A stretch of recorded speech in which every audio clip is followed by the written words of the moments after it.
కృష్ణ కృష్ణ కృష్ణ హరే హరే హరే రామ రామ రామ హరే హరే హరే కృష్ణ కృష్ణ కృష్ణ హరే హరే హరే రామ రామ రామ హరే హరే. ఓం నమో భగవతే వాసుదేవాయ. ఓం నమో భగవతే వాసుదేవాయ. ఓం నమో భగవతే వాసుదేవాయ. అద శ్రీమద్భగవద్గీత అష్టాదశో అధ్యాయః మోక్ష సన్యాస యోగః. శ్రీ గురు చరణ కమలేభ్యో నమః. రాధే రాధే అందరికి. సో ఇవాళ 18th చాప్టర్ ఫస్ట్ శ్లోకం. అర్జున ఉవాచ సన్యాసస్య మహాబాహు తత్వమిచ్ఛామి వేదితుం త్యాగస్య చ హృషీకేశ పృథక్కేసి నిబూధన. అనువాదం. అర్జునుడు పలికెను, ఓ మహాబాహు హృషీకేశ, కేసి రాక్ష సంహార, నేను త్యాగము యొక్కయు మరియు సన్యాసము జీవితము యొక్క సత్య స్వభావమును మరియు ఆ రెండిటి యొక్క భేదంను తెలియగోరుచున్నాను. ప్రజవాస్ కృష్ణమల్లాన్ స్వామి భాష్యం.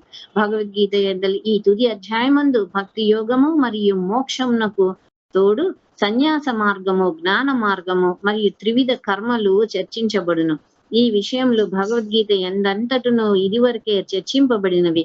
ఉదాహరణకు సప్తదశ అధ్యాయమందులి 25వ శ్లోకమందు శ్రీకృష్ణ భగవానుడు ఏ విధంగా ముముక్షులు ఫలాపేక్ష లేకుండా భగవన్ నామంను వల్లించుచు యజ్ఞ తపో దానములు నిర్వహింపవలేనో వర్ణించుట ద్వారా సన్యాస విషయంను ప్రస్తావించినారు. ఇతర ఆధ్యాత్మిక సాధకులకు భగవానుడు ద్వాదశ అధ్యాయమందలి 11వ శ్లోకమందు వారు తమ కర్మ ఫలితములను వదిలివేసి ఆత్మస్థితిలో ఉండవలేనని చెప్పినారు. ఇప్పుడు అర్జునుడు శ్రీకృష్ణ భగవానికి ఈ 2 రకముల సన్యాసములందు అనగా త్యాగ మార్గము మరియు పూర్తిగా సన్యాసం స్వీకరించుట గల భేదమును వివరింపవలసిందిగా వేడుకొంచున్నారు. అర్జునుడు ఈ 2 మార్గంలో ఒకటేనా లేక వానికి వేరు వేరు ఫలితములు కలవాయని స్పష్టంగా తెలుసుకుని కోరుచున్నారు.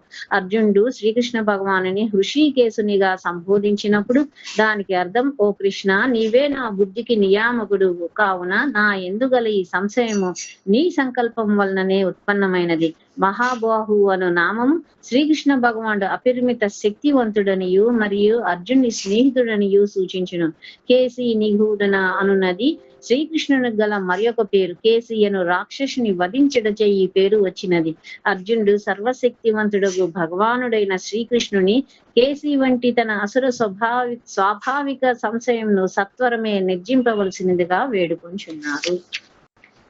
సో ఈ చాప్టర్ లో అర్జునుడు అడుగుతున్నారు. సో భగవంతుని ఇక్కడ మహాబాహు అన్నారు, తర్వాత హృషికేశ అంటున్నారు, తర్వాత కేసి నిగూధన అని చెప్తున్నారు. భగవంతుణ్ణి అర్జునుడు అడుగుతున్నారు అనమాట. త్యాగము సన్యాసము ఏంటి, వాటి యొక్క ఏంటి అర్థం ఏంటి, త్యాగం అర్థం ఏంటి, సన్యాసం యొక్క అర్థం ఏంటి, వాడి యొక్క డిఫరెన్స్ ఏంటి, రెండింటి మధ్య ఉన్న భేదం ఏంటి అనేది అడుగుతున్నారు అంటున్నారు. సో స్వామీజీ గారు చెప్తున్నారు ఇది చివరి అధ్యాయము. సో దీంట్లో భక్తి యోగం గురించి, మోక్షం గురించి ఉంది, అలాగే సన్యాస మార్గము, జ్ఞాన మార్గము మరియు త్రివిధ కర్మలు, కర్మ అకర్మ వికర్మ. సో అంటే భగవంతుడి కోసం చేసేది, మన కోసం చేసుకునేది, శాస్త్రాలకు వ్యతిరేకంగా చేసేది ఏది, ఏ కర్మ ఎట్లాంటి, వీటి గురించి కూడా ఉంటది ఇంకా అని చెప్తున్నారు. ఆల్రెడీ మనకి ముందు ఉన్న చాప్టర్స్ లో వచ్చినాయి, కానీ దాన్ని మళ్ళీ రిఫ్రెష్ చేస్తున్నారు కొంచెం. ఇంకా ఏం చెప్తున్నారంటే, ఇప్పుడు మనం ఇంతకు ముందు చదువుకున్న 17వ అధ్యాయంలో 25వ శ్లోకంలో అడిగారు కదా, ఏంటి ఎట్లా చేస్తారు, యజ్ఞం చేస్తే మోక్షం ఆర్జించను అంటే మోక్షకాంక్షిభి అని చెప్పారు. అప్పుడు ఆ మోక్షము కావాలి అని అనుకున్న ముముక్షువులు వారు ఎలా చెయ్యాలి అని అంటే చెప్పారు. భగవంతుడు యజ్ఞం ఏది చేసినా తత్ అనే శబ్దంతోనే ఉచ్చరించి చెయ్యాలి ఫలానా అని చెప్పారు. అలానే ఇంకా 12th చాప్టర్ లో 11th శ్లోకంలో అంటే ఎట్లా భక్తి చెయ్యాలి అనేది చెప్తున్నప్పుడు ఇది కుదరకపోతే ఇది, ఇది కుదరకపోతే ఇది అని చెప్పి చివరికి పోనీ నీకు ఏది కూడా చేయలేకపోతే కనీసం నీ కర్మ ఫలితాన్నన్నా త్యాగం చేయమని చెప్పారు. అంటే అది చాలా పెద్ద విషయము. అప్పుడు కూడా చెప్పుకున్నాం మనము. 11వ శ్లోకంలో చెప్పుకున్నాం. అధైతదప్య సత్తోసి కర్తుం మద్యోగమాశ్రితః సర్వకర్మ ఫలత్యాగం తతః కురు యథాత్మవాన్ అని చెప్పుకున్నాం. అంటే నువ్వు ఏది చేయలేకపోయినా తదప్య సత్తోహి, నువ్వు ఏది చెయ్యలేవు అయినప్పుడు అప్పుడు మద్యోగమాశ్రిత అంటే కనీసం ఇంకొకరికి చెప్పు ఇలా. అలాగే ఇంకా ఏం చెప్తున్నారు, సర్వకర్మ ఫల త్యాగం, నువ్వు నీ యొక్క ఫలితాన్ని మొత్తం కూడా త్యాగం చేసేసేయి అని చెప్పారు. అంటే ఇప్పుడు అక్కడేమో మోక్షకాంక్షిభి చెప్పారు 17వ అధ్యాయంలో 25వ శ్లోకంలో. అంటే మోక్షం వాంఛించేవారు భగవంతుడికి అన్ని అర్పణ చెయ్యాలి, వారు అలా తత్తనే కాకుండా చేయటానికి లేదు అని. ఇక్కడేమో వేరే వారు ఎవరైనా గాని భగవంతుడు భక్తి చెయ్యాలి అని అనుకున్న వాళ్ళు ఏంటంటే వారి యొక్క కర్మ ఫలం, ఏ పని చేసినా దాని యొక్క ఫలితాన్ని మొత్తం త్యజించమని చెప్తున్నారు. ఇది ఇలా చెప్పారు. సో ఇప్పుడు అందుకని అర్జునుడు కన్ఫ్యూజన్ స్టేట్ లో ఉన్నారు. అప్పుడేమో అలా చెప్పారు, ఇక్కడ ఇలా చెప్పారు. సో అసలు సన్యాసం అంటే ఏంటి, ఈ త్యాగం అంటే ఏంటి, ఈ రెండి ఒకటేనా లేకపోతే వీటికి ఏమైనా తేడాలు ఉన్నాయా, వీటి గురించి కాస్త నాకు చెప్పు అని చెప్పి అడుగుతున్నారు. మన హృషికేశ అంటే భగవంతుడు ఇంద్రియాలకి అధిపతి అని చెప్పుకున్నాం. సో బుద్ధి కూడా భగవంతుడి యొక్క ఇదిలోనే ఏదన్నా అవుతుంది. సో ఇప్పుడు భగవంతుడు అర్జునుడికి ఈ సంశయం రావటానికి కూడా నువ్వే కారణము, ఎందుకు అంటే నువ్వే అధిపతి అన్నిటికీ కాబట్టి నాకు ఈ సంశయం వచ్చింది, ఇది తీర్చు అని చెప్పేసేసి భగవంతుడిని అడుగుతున్నారు అంటున్నారు. ఇంకా మహాబాహు అని అంటే సో సర్వశక్తివంతుడు భగవంతుడు మరియు అర్జునుడికి యొక్క ప్రియ స్నేహితుడు కాబట్టి అందుకనే అట్లా సంబోధించారు అంటున్నారు. అలాగే కేసి అని రాక్షసుని సంహరించారు భగవంతుడు కాబట్టి మనకి ఇప్పుడు కూడా కేసి ఘాట్ అని యమునా నదికి ఒక పేరు పక్కన ఉంది అన్నమాట. ఘాట్ అంటే అక్కడ దిగి స్నానం చేయొచ్చు అలా ఉంది. సో ఆ కేసి అంటే ఒక గుర్రం రూపంలో వస్తుంది ఒక రాక్షసి. సో దానిని సంహరిస్తారు భగవంతుడు. సో కేసి అనే రాక్షసుడు గుర్రం రూపంలో వచ్చారు, సంహరించారు కాబట్టి కేసి నిగూదన అని భగవంతుడికి పేరు కూడా ఉంది. సో సంబోధించారని చెప్పారు. ఇప్పుడు భగవంతుడు చెప్తున్నారు అనమాట అర్జునుడు. శ్రీ భగవాను వాచ కామ్యానాం కర్మణాం న్యాసం సన్యాసం కవయో విదుః సర్వకర్మ ఫలత్యాగం ప్రాహుస్త్యాగం విచక్షణాః. అనువాదం. శ్రీకృష్ణ భగవానుడు పలికను, సర్వ కర్మల ఫలితములను విడుచుట సన్యాసమనియు మరియు ఈ స్థితిలో ఉండుట త్యాగము అని విజ్ఞులు చెప్పుదురు. కృష్ణ బలరామ సౌజర్ భాషణ. ఇక్కడ శ్రీకృష్ణ భగవానుడు త్యాగమునకు అర్థము కర్మఫల నిస్సంగత్వం అని చెప్పుచున్నారు. శాస్త్రములు ఒక పుత్రుడు కావాలనన్నా లేదా స్వర్గంనకు పోవాలనన్నా యజ్ఞములు చేయవలయని చెప్పుచున్నప్పటికీ అటువంటి కోరికల నుండి మనుషుడు పూర్తిగా ముక్తుడైనప్పుడు అతడు సన్యాసమందున్న వాడని చెప్పబడిన. దీనికి అర్థం మనుజుడు తనకు నిర్దేశింపబడిన విధులను వదిలివేయమని కాదు. ఏలననగా మహానారాయణ ఉపనిషత్తులో ఈ విధంగా వచించి ఉన్నది, ధర్మేణ పాపమపునదతి ధర్మే సర్వం ప్రతిష్ఠితం. ధార్మిక కార్యములను ఆచరించడం చేత అతని పాపములు పోగొట్టును మరియు పాప ఫలితం నుండి దూరమై మంచి అనుభవములతో ప్రశాంతత పొందును. ఆ విధంగా ఫలాపేక్ష లేకుండా వృత్తి ధర్మమును క్రమంగా నిర్వచించున్నప్పుడు మనుజుడు నిస్సంగుడు లేదా త్యాగి అని చెప్పబడును. సన్యాసము మరియు త్యాగమునకు గల భేదమును, సన్యాసమును భౌతిక ఫలితం నిచ్చు కర్మల నుండి పూర్తిగా నివృత్తుడగుట కాగా, త్యాగం అనగా కర్మ ఫలితములతో ఆసక్తి లేకుండా తనకు నిర్దేశింపబడిన పనులను చేసుకొని పోవుట. సో ఏం చెప్తున్నారు అంటే కారణం కర్మ అంటే కామ్య కర్మలందు లేకుండా ఉంట.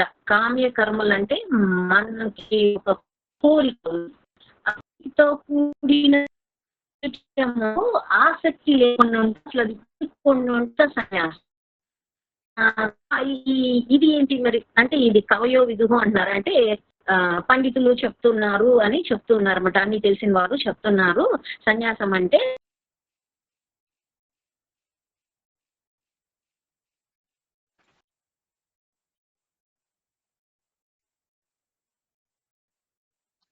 రాధే రాధే మాతాజీ, కట్ అయింది.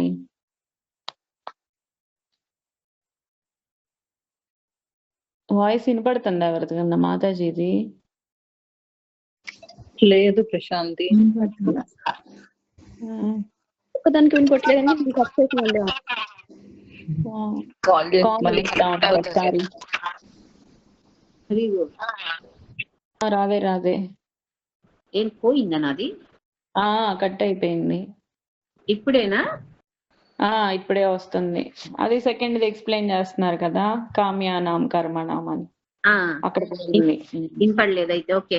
ఈ కామ్యానాం కర్మనాం చెప్తున్నారు, న్యాసం సన్యాసం అని చెప్తున్నారు. కవయో విదుహు అంటే విద్వాన్లు పండితులు చెప్పారు ఏంటి అంటే కామ్య కర్మల నుంచి దూరంగా ఉండటం సన్యాసం అని చెప్తున్నారు. కామ్య కర్మలు అంటే మన యొక్క కోరికతో కూడిన పనులు, వాటి నుంచి దూరంగా ఉంటారు. సన్యాసం అంటే అది అంటున్నారు. మరి త్యాగం అంటే ఏంటి అంటే సర్వ కర్మ ఫల త్యాగం అని చెప్తున్నారు. అంటే చాలా కష్టపడతావు, దాని నుంచి చాలా డబ్బు వస్తుంది నీకు, ఆ డబ్బు మొత్తము కూడా డొనేషన్ రూపంగా ఇచ్చేసావు అనుకోండి. సో అలా ఇవ్వరు. స్వామీజీ గారు చెప్తున్నారు, ఈ రోజుల్లో నేను ఎవరిని ఒకరిని కూడా చూడలేదు అలా ఇచ్చే వాళ్ళని. కానీ త్యాగం అనేది ఇంకా చాలా గొప్ప విషయం అని చెప్తున్నారనమాట. అట్లా మనకి 12th చాప్టర్ చెప్పినప్పుడు కూడా స్వామీజీ గారు అప్పుడు కూడా చెప్పారు, అట్లా కష్టము సర్వకర్మ ఫల త్యాగం అని చెప్పారు. అంత వారి యొక్క మొత్తము ఫలితాన్ని ఇచ్చేయటము అనేది, అంటే వారి సంపాదన మొత్తం ఇవ్వటం అనేది అది అసంభవం, జరగదు. అందరూ ఉంచుకొని ఈవెన్ 10% ఇవ్వమంటే కూడా ఇవ్వరు ఎవరు. సో ఇది చాలా ఇది అని చెప్తున్నారు అనమాట. దీనికి ఒక మంచి ఎగ్జాంపుల్ చెప్పారు ఇక్కడ స్వామీజీ భాష్యంలో. ఏం చెప్తున్నారు, ఇప్పుడు మామూలు ధర్మ ప్రకారంగా ఒక పుత్రుడు కావాలి, లేకపోతే స్వర్గానికి వెళ్తారా పిల్లలు ఉంటే అని అంటే దానికి ఒక యజ్ఞం చెయ్యాలి ఫలానా అని అంటే, ఈ సన్యాసం ఎట్లా సన్యాసం తీసుకున్నవాడు ఎట్లుంటాడంటే అది అసలు కూడా చేయడు. ఎందుకంటే ఆయనకి పుత్రుడు అవసరం లేదు అని ఆయన భావన. నాకు పుత్రుడు అవసరం లేదు, నాకు ఈ యజ్ఞము అవసరం లేదు, నాకు ఏమీ అవసరం లేదని కూడా చెయ్యడు అనమాట. అదే అంటే ఇప్పుడు ఏంటంటే అందరు సన్యాసం తీసుకోవాలా మీ లెక్కన ఎవరు ఏమి పనులు చేయకూడదా అంటే, ధర్మము చెప్తుంది చెయ్యాలి ప్రతి వారు పని అని చెప్తుంది. చేయకపోతే సంసారము అంతా ఎట్లా నడుస్తుంది, సృష్టి ఎట్లా నడుస్తుంది? సో చెయ్యాలి తప్పనిసరిగా. చేసి తర్వాత త్యాగి అయితే ఎలా ఉంటాడంటే, ఇప్పుడు అదే యజ్ఞం చేస్తాడు పుత్రుడు కోసం, ఆ పుత్రుడు కూడా కలుగుతాడు. కానీ ఆ పుత్రుడిని వారికి దానం ఇచ్చేశారనుకోండి, ఎవరికి ఒక ఆశ్రమానికో ఒక సాధువుకో ఒక పూజా సేవలో వినియోగపడటానికి ఆ బిడ్డని దానం ఇచ్చేసారనుకోండి, ఇది త్యాగం. ఈ అంటే త్యాగం ఎంత గొప్ప చూడండి. ఆయన దగ్గర ఏది లేదు కాబట్టి సన్యాసం తీసుకున్న ఆయన ఇచ్చేది లేదు, ఆయనకి ఏ బాధ లేదు, నాకు వద్దనుకున్నాడు కూర్చున్నాడు. కానీ త్యాగి ఎంత గొప్పవాడు. ఆయన చేశాడు, యజ్ఞం చేశాడు, కష్టపడి వాళ్ళు ఆ పిల్లల్ని కన్నారు, పిల్లవాడిని. ఆ పిల్లవాడిని ఆ భగవంతుడు కైంకర్యాలు చేయటానికని చెప్పి ఆ సాధువుకో ఒక ఆశ్రమానికో ఇచ్చేసేస్తే అది ఎంత గొప్ప విషయం. సో త్యాగి ఏంటది, ఇద్దరికి అది తేడా అని చెప్తున్నారు. సో ఇంకా ఏం చెప్తున్నారు, అదే ఈ బేసిక్ అయితే ఇదే చెప్తున్నారు. ఏంటి, ధర్మేణ పాప మగునదతి ధర్మే సర్వం ప్రతిష్టం. ధార్మిక కార్యం ఆచరించడం చేత అతని పాపమును పోగొట్టును, మరి పాప ఫలితం నుండి దూరమై మంచి అనుభవంతో ప్రశాంతతను పొందును. సో ధర్మం చెయ్యాలి ప్రతి వారము కూడా. అది ధర్మం అంటే భగవంతుడికి సంబంధించినవి ధర్మాలు అంటున్నారు. వేరేగా ఈ ఫిలాంథ్రోపిక్ వర్క్స్, బీదలకు పెట్టడం, ఫలానా చేయటం, ఇవి కాదు ధర్మము. ఇవి ధర్మము చెప్తున్నారు. సో రిలీజియస్ వర్క్స్ ఇవి చెప్తున్నారు. స్పిరిచువల్ యాక్టివిటీస్ అన్ని, ఆధ్యాత్మిక పనులు, జీవితం ఇట్లా ఉంటామని చెప్తున్నారు. సో చెయ్యాలి, చేసి అప్పుడు ఈ బిడ్డని ఇవ్వటం అనేది ఎంత గొప్ప విషయం. ఇది చెయ్యటము అది ఎందుకు చేస్తారు ధర్మము? పిల్లల్ని అసలు కనక్కర్లేదు కదా, చెయ్యక్కర్లేదు కదా అంటే అవసరము. ఎందుకు అంటే పాప ఫలితం పోగొడతారు, ఫలానా వస్తే ఫలానాది చేస్తే అప్పుడు ప్రశాంతత కూడా లభిస్తుంది అంటున్నారు. కాబట్టి చెయ్యాలి, చేయకుండా ఉంటే కుదరదు అని చెప్తున్నారు. ఇంకా ఏం చెప్తున్నారు, ఫలాపేక్ష లేకుండా వృత్తి ధర్మంలో క్రమంగా నిర్వర్తించినప్పుడు మనుజుడు నిస్సంగుడు లేదా త్యాగి అని చెప్పబడు. సన్యాసం మరియు త్యాగమునకు గల భేదమేమన్నా, సన్యాసమును భౌతిక ఫలితం నుంచి కర్మల నుండి పూర్తిగా నివృత్తుడు. ఇతడేంటి, నాకు అసలు ఆ భౌతిక విషయ వాంఛే లేదు, లాలస లేదు, కొడుకు కావాలని లేదు. ఫస్ట్ నుంచి ఇతడు తన మనసును పూర్తిగా భగవంతుడి ఆధీనంలో ఉంచేసేస్తాడనమాట. ఇంకా భగవంతుడి కార్యక్రమాలు చెయ్యటము, భగవంతుడికి సంబంధించిన అన్ని సేవలు చేయటమే ఆయనకి ఇష్టం, అయ్యే చేస్తారు. వీటన్నిటికీ అసలు ఆయనకి ఇంట్రెస్ట్ కూడా లేదు. ఇది చాలా గొప్ప విషయం. అసలు ఎవరు కావాలనుకోకపోవటం, మొత్తం భగవంతుడి మీదే భారం పెట్టేసి ఆయనే రక్ష ఇస్తుంది, ఇది విశ్వాసం. ఇప్పుడు చాలా మంది తల్లిదండ్రులు ఏమనుకుంటారు పిల్లల్ని, అంటే నాట్ ఇప్పుడు జనరేషన్ కాదు, మన జనరేషన్ వరకు వెనక వరకు కూడా ఏమనుకుంటారు, పిల్లలు పుడితే వారు మంచి చెడులు అన్ని కష్టపడి పెంచి పోషణ చేసి రేపు అరే మన ముసలాళ్ళం అయితే మనకు ఆసరా అవుతాడు బిడ్డ అని అనుకుంటారు. అంటే వారు అట్లా ఆశించి కన్నారంటే ఆశించి కనరు, కానీ పెంచేటప్పుడు చేసేటప్పుడు పిల్లవాడికి మంచి చెడులు చూస్తున్నారంటే అది ఒక ధర్మం. నేను వాడికి కని పోషణ చేస్తున్నానంటే ఒక ధర్మంగా చేస్తున్నా. నెససరీ ఏమీ లేదు నేను కని అక్కడ పడేశాను అని చాలా మంది బయట పిల్లలు, అనాథ పిల్లలు అలానే ఉంటున్నారు కదా. కానీ ధర్మపరంగా నిజమైన తల్లిదండ్రి మంచిగా ఉన్నవారైతే వారు ఆ బిడ్డల్ని ధర్మపరంగా పెంచుతున్నారు. మరి ఆ పిల్లలు కూడా ఏం చేసిన తర్వాత ఆ తల్లిదండ్రులు వృద్ధులైనప్పుడు వారికి ఆసరా అవుతున్నారు. ఇది ధర్మపరంగా జరుగుతున్నాయి. ఇప్పుడు జనరేషన్ అసలు వేర్లేండి. ముందే తల్లిదండ్రులు మేము ఏమి ఆశించట్లేదు మా బిడ్డల నుంచి అంటున్నారు. ఎందుకంటే ఆశించి మళ్ళీ భంగపడతాం ఎందుకు, ఈ గోలంతా ఎందుకులే అని పిల్లల మనోభావాలు అన్ని కూడా వేరేగా ఉంటున్నాయి. ఎవరు ఏది ఆశించకూడదు, కొత్త కొత్తవి మాట్లాడుతూ ఉన్నారు. సో యాక్సెప్ట్ చెయ్యాలి, తప్పదు. ఏమైందో తెలీదు. సరే, భగవద్గీత చెప్పేసి భాగవతం చెప్తున్నాము.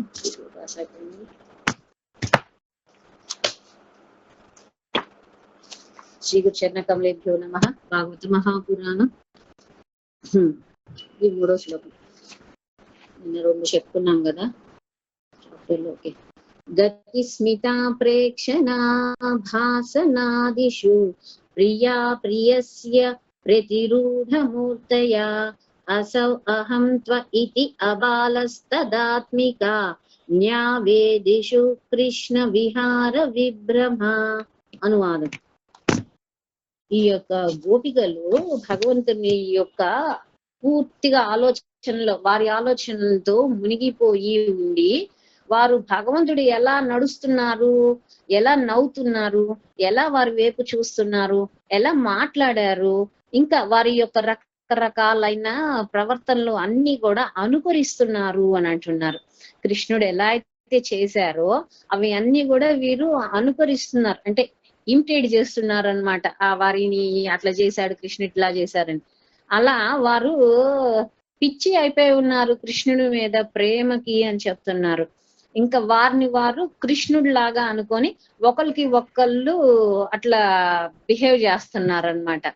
అండ్ ఇంకా ఏం చెప్తున్నారంటే ఒకరికొకళ్ళు చెప్తున్నారు నేను కృష్ణుని అని చెప్పేసేసి నడుస్తున్నారు అనమాట. చూడండి కృష్ణుని ఇలా నడుస్తారు, నేనే కృష్ణుని అని నడుస్తున్నారు, ఇలా చేస్తున్నారు ఒకరికొకళ్ళు అని చెప్తూ ఉన్నారు. దీనికి భాష్యం స్వామీజీ గారు చెప్తున్నారు, ఇప్పుడు దాకా ఈ గోపికలు కృష్ణుని యొక్క ఆలోచనలోనే ఉన్నారు, కానీ ఇప్పుడు మాట్లాడటం కూడా మొదలు పెట్టారన్నమాట. అంటే ఇప్పుడు దాకా వారు అంతకు ముందు శ్లోకం దాకా కృష్ణుడు అని యాక్షన్స్ చేశారు.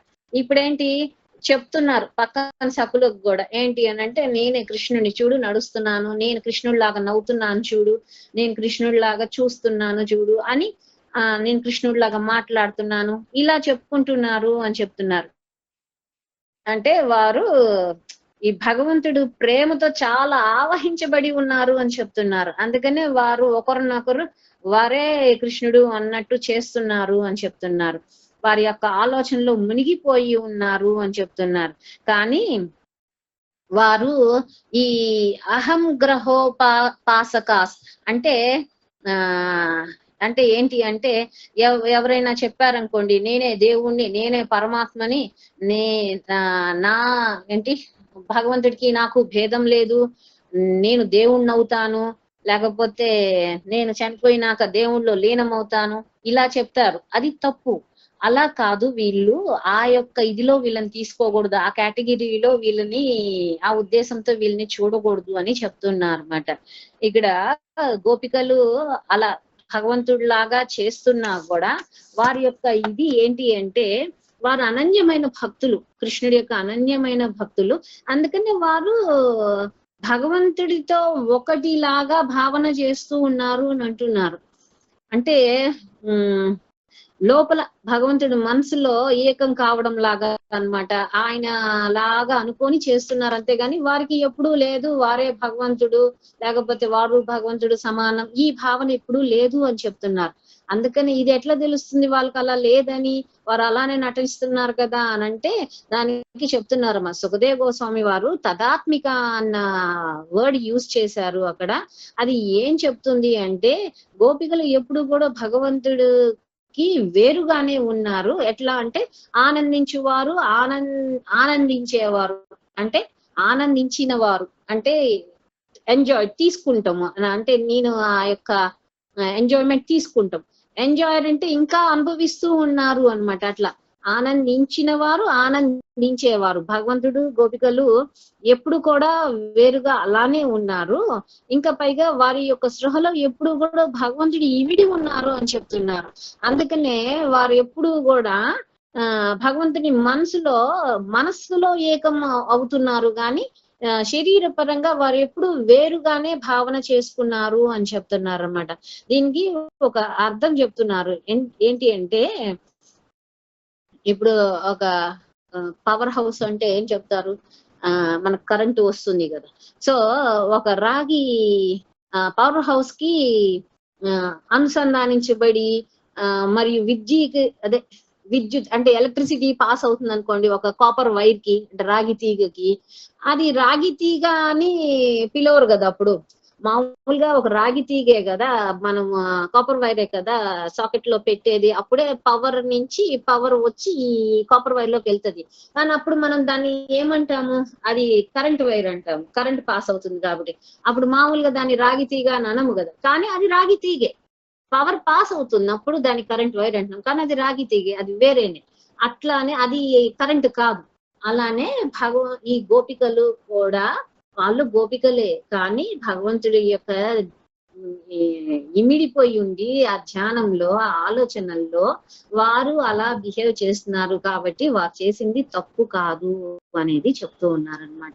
దీనికి జయదేవ్ గోస్వామి గారు చెప్తున్నారు గీత గోవిందంలో, ముహుర్ అవలోకిత మందన లీల మధురీపుర్ అహమితి భావనశీల అంటున్నారు. అంటే ఆ భగవంతుడి యొక్క ముఖాన్ని ధ్యానం చేస్తే, అంటే ఆ కృష్ణుడి యొక్క ముఖాన్ని ధ్యానం చేస్తే, ఎవరి యొక్క తల మీద అయితే ఆ యొక్క కిరీటం ఉందో, ఆ చెవికి కుండలాలు ఉన్నాయో, ఆ గోపికలు వెంటనే ఆకర్షితమైపోయి ఆప్యాయత కలిగిందంట భగవంతుడి మీద. అందుకనే వారు కృష్ణుడు మేము అని చెప్పుకుంటున్నారు అని చెప్తూ ఉన్నారు. ఇంకా ఏం చెప్తున్నారు అంటే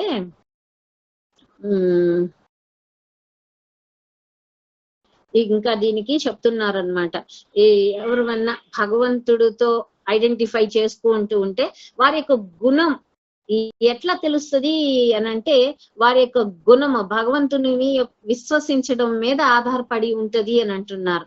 అంటే దానికి చెప్తున్నారు, అంటే భగవంతుణ్ణి ఎంత విశ్వసిస్తున్నాము అని అంటే మన యొక్క భక్తి మీద ఆధారపడి ఉంటుంది అని అంటున్నారు. మనం ఎటువంటి భక్తి చేస్తున్నాము, ఎంత శ్రద్ధతో చేస్తున్నాము, ఏ విధంగా చేస్తున్నాము, ఎంత నమ్ముతున్నాము భగవంతుడే దేవాది దేవుడు అనేది ఎట్లా తెలుస్తుందంటే వారి యొక్క భక్తి యొక్క గుణాన్ని బట్టే తెలుస్తుంది అని చెప్తున్నారు. అప్పుడు భగవంతుడు వారితో ఏ విధంగా ఏ ధామాం ప్రపంచంతో చెప్పారు కదా, వారిని ఆ విధంగా నేను అనుగ్రహిస్తాను, ఎవరైతే ఏ విధంగా నన్ను విశ్వసిస్తారో వారిని ఆ విధంగా నేను అనుగ్రహిస్తాను. సో అట్లా తెలుస్తారు భగవంతుడు అంటారు. దీంట్లో చెప్తున్నారు విష్ణు పురాణాల్లో, అభేది కోటి స్థిత దృష్ట్వా జ్ఞాన భక్తౌ చ కర్మని అత్రాధికారి సా భవేద్ యః ఫలేషు చ భేదవాన్ అంటున్నారు. అంటే 3 రకాలైన ఆధ్యాత్మికవాదులు ఉన్నారు అని అంటున్నారు. అంటే జ్ఞానులు, భక్తులు మరియు యోగులు అని చెప్తున్నారు. ఎవరైనా భగవంతుడి నుంచి వేరు అని చెప్పాలి అని అంటే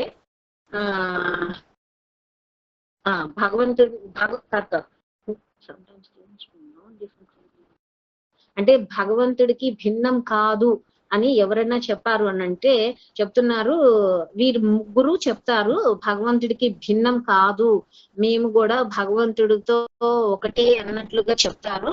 కానీ ఈ ముగ్గురులో కూడా ఎవరైతే వారిని వేరుగా ఉంచుకొని భగవంతుడికి సేవకుడుగా అనుకుంటారో, వారి యొక్క ఆలోచనల్లో మాత్రమే భగవంతుడితో ఒకటి అనుకుంటారు, వారు మాత్రమే మోక్షానికి అర్హులవుతారు అంటున్నారు. అంటే ఇప్పుడు ఈ భక్తులు గాని, జ్ఞానులు గాని, ధ్యానులు గాని భగవంతుడి మీద మనసు పెట్టే ప్రతి వారు చేస్తున్నారు.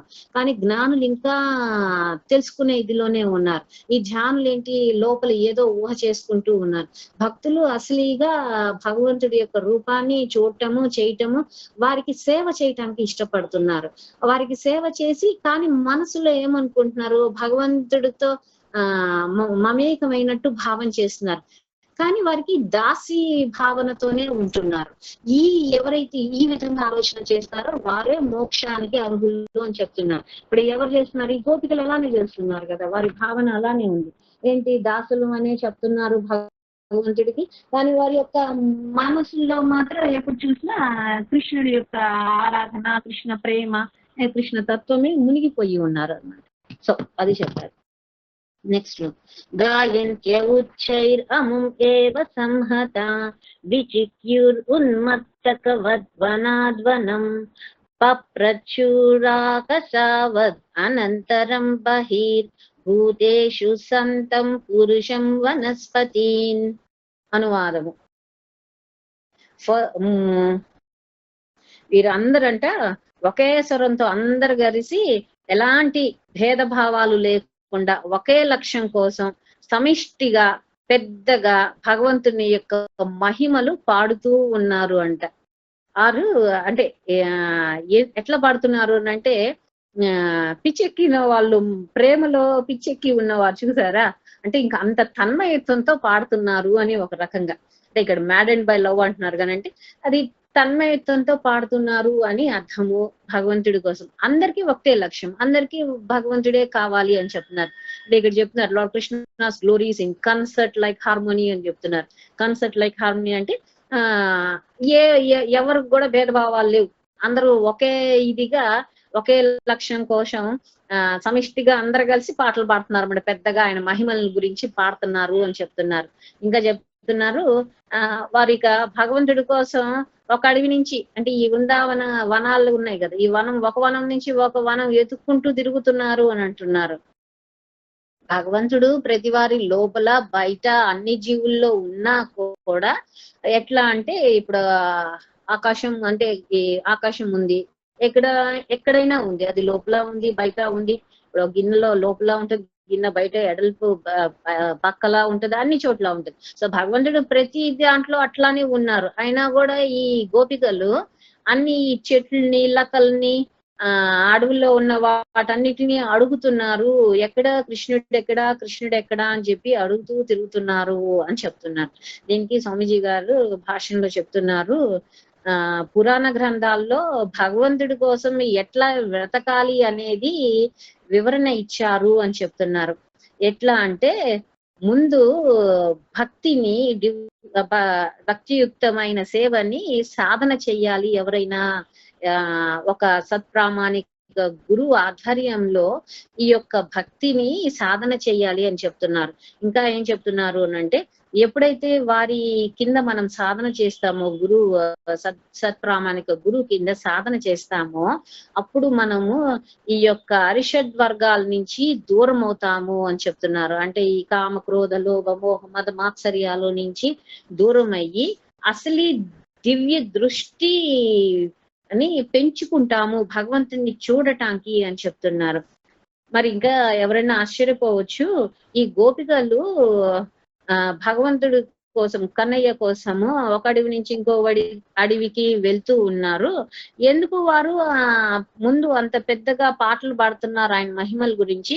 ముందు అడగాలి కదా ఆయన యొక్క సంగతులు. అడగకుండా ముందే ఎందుకు పాటలు పాడేస్తున్నారు వారు?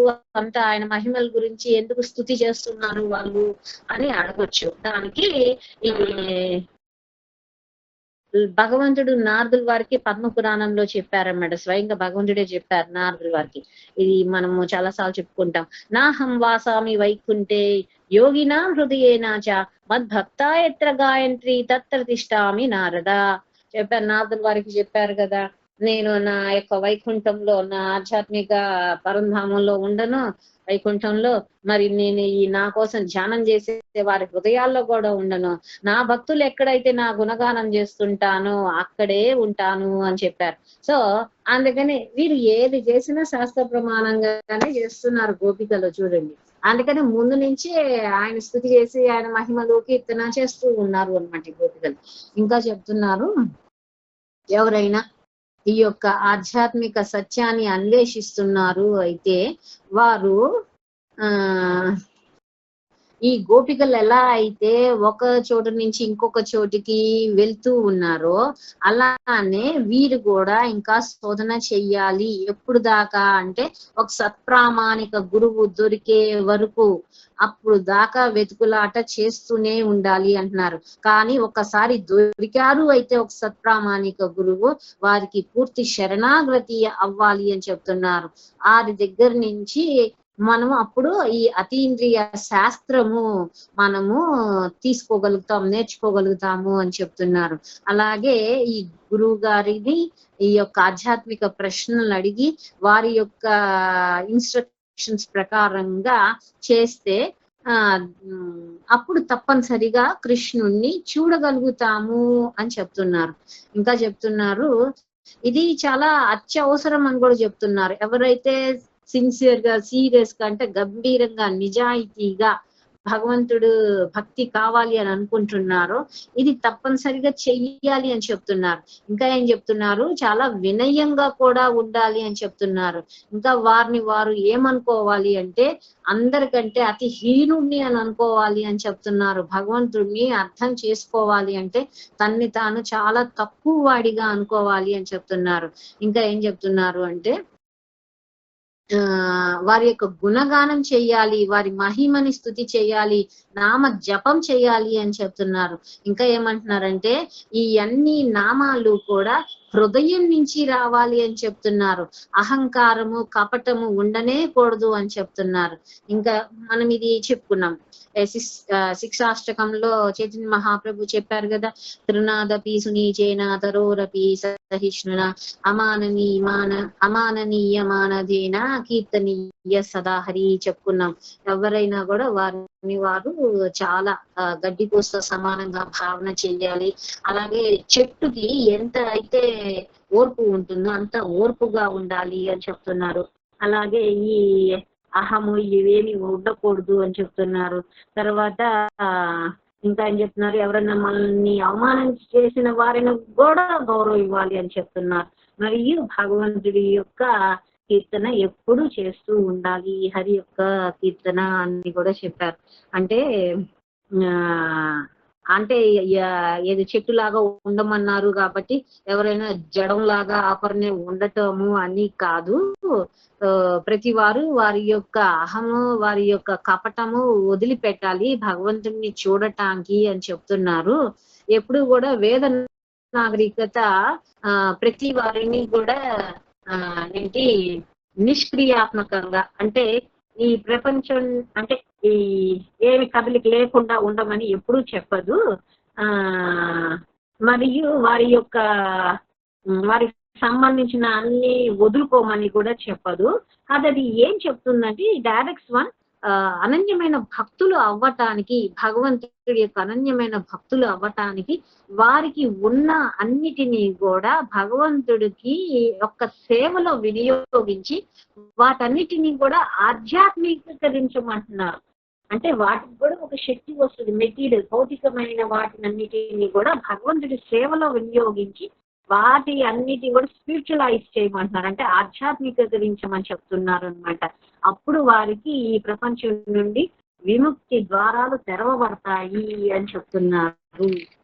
నెక్స్ట్ దృష్టోవ కచ్చిద్ అశ్రద్ధ ప్లాక్ష నగ్రోధనో మనః నందసునుర్గతో హృత్వా ప్రేమ హసావలోకనై. ఇంకా అనువాదం. ఇంకా ఈ యొక్క భారీ చెట్లు ఉన్నాయి అక్కడ. ఆ భారీ చెట్ల దగ్గరికి చేరి గోపికలు అడుగుతున్నారనమాట. ఓ రావి చెట్ట, ఓ జువ్వి చెట్టు, ఓ అత్తి చెట్టు, ఓ మర్రి చెట్టు, ఇది అది అత్తి చెట్టు, జువ్వి చెట్టు, నాకు అర్థం కాలేదు. ఫ్లాక్షా ట్రీ అన్నారు. నాకు అది ఏమైతే అర్థం తెలియదు. ఫ్లాక్షా ట్రీ అంటే అది అత్తి చెట్టు, జువ్వి చెట్టు మరి నాకు తెలియదు. సో రావి చెట్టుని ఇక్కడ అత్తి చెట్టుని మర్రి చెట్టుని మూడు చెట్లను అడుగుతున్నారనమాట. ఈ నందకుమారు నంద మహారాజు యొక్క అందమైన కుమారుడు ఉన్నారే, ఎవరైతే మా యొక్క మనసులన్నిటిని కొల్లగొట్టారు, వారి యొక్క ఆ యొక్క అందమైన ప్రేమపూర్వకమైన నవ్వులు మరియు వారి యొక్క చూపులతో వారేమన్నా ఇటు నుంచి వెళ్ళారా, మీరేమైనా వారిని చూసారా అని చెట్లను అడుగుతున్నారు అనమాట. దీనికి భాష్యంలో చెప్తున్నారు, ప్రతిదీ కూడా భగవంతుడి నుంచే వెలువడుతుంది. ఈ కథోపనిషత్తులో చెప్తున్నారు, దృశ్యతే శ్రూయతే పీవా, ఏదైతే వింటున్నామో, ఏదైతే చదువుతున్నామో, ఏదైతే చూస్తున్నామో ప్రతిదీ కూడా పరమాత్మ శ్రీకృష్ణుడి దగ్గర నుంచే వస్తున్నాయి. ఇంకా ఆయన చెప్తున్నారు, ఇంకా ఇతర దేవీ దేవతలు ఇంక్లూడింగ్ విష్ణు, ఈ యొక్క సత్వగుణానికి అధిపతి, ఈ బ్రహ్మ ఈ రజోగుణానికి అధిపతి, అలానే శివుడు ఈ యొక్క తమో గుణానికి అధిపతి, వీరందరూ కూడా ఈ యొక్క కృష్ణుడి నుంచే వచ్చారు అని చెప్తున్నారు. వీరు ముఖ్యమైన డెమిగాడ్స్ అంటే ఇతర దేవి దేవతల కింద అని చెప్తున్నారు. వీరు ఈ యొక్క సృష్టిని ఇంకా వీరితో ఇందాక చెప్పాం కదా, ఈ యొక్క రావి చెట్టు, జువ్వి చెట్టు, మరి అలాగే ఈ యొక్క మర్రి చెట్టు, వీటిని రిజంబుల్ చేస్తున్నారు అని చెప్తున్నారు. అంటే ఇప్పుడు రావి చెట్టుని మనం అంటాం కదా విష్ణు అవతారము అని, రావి చెట్టుని, అలాగే ఈ బ్రహ్మని మేబీ అత్తి చెట్టు, జువ్వి చెట్టు దానితో ఇది చేస్తారు అంటున్నారు. కానీ ఇక్కడ ఫిగ్ అన్నారు. ఫిగ్ అంటే అంజీర చెట్టు మరి నాకు తెలిసి. సరే, ఇంకొకటేమో వటవృక్షం అంటున్నారు. ఈ వటవృక్షం అన్నా ఈ మర్రి చెట్టు అన్నా ఒకటే. సో శివుడుది అది 3 చెట్లు.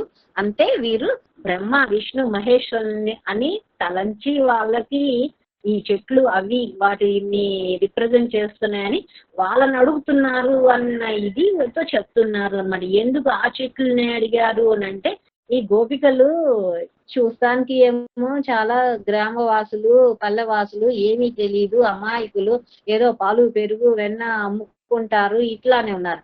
కానీ వీరు భక్తిలో ఎంత ఎదిగిపోయి ఉన్నారో, లోపల ఎంత జ్ఞానం ఉందో వీరికి చూడండి. ఇవి మనమైతే ఈ చెట్లు అంటే మామూలు చెట్లు లాగే అనుకుంటాం. సో ఇక్కడ చదివితే అర్థం అవుతుంది, వీరు యాక్చువల్లీ వారిని అడుగుతున్నారనమాట భగవంతుడి గురించి అని చెప్తున్నారు.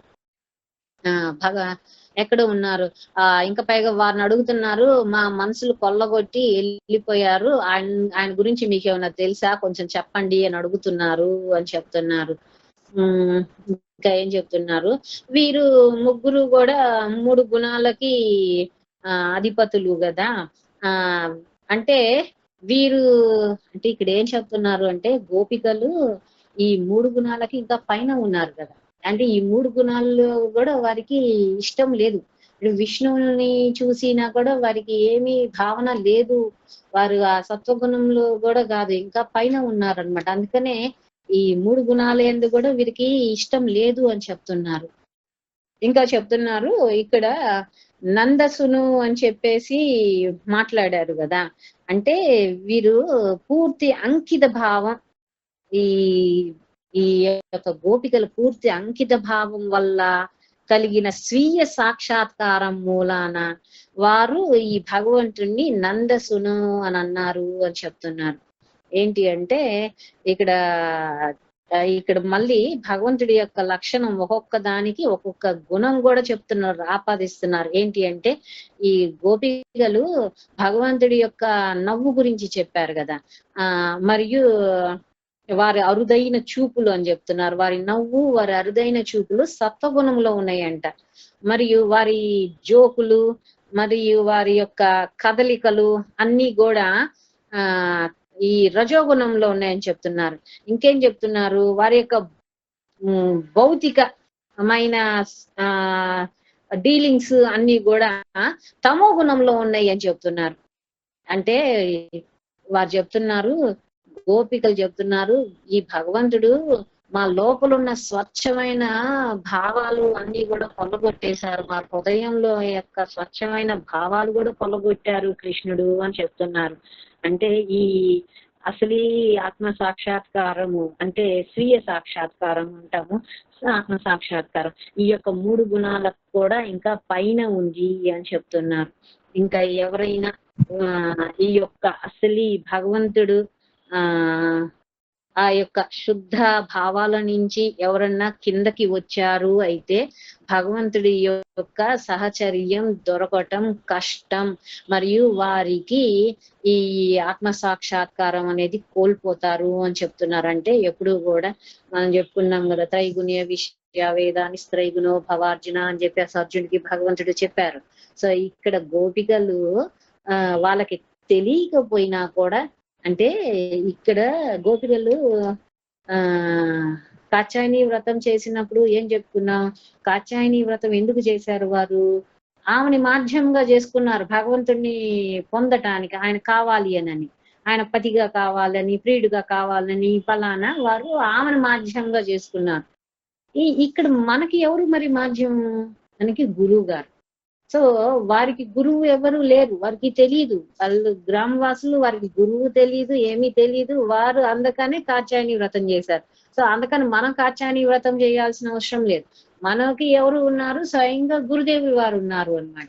సో అందుకని మనం వారు ఏం చెప్తే ఆ విధంగా మనం చేసినప్పుడు మళ్ళీ ఇట్లా పడిపోవటం అంటూ ఇవన్నీ ఉండవు.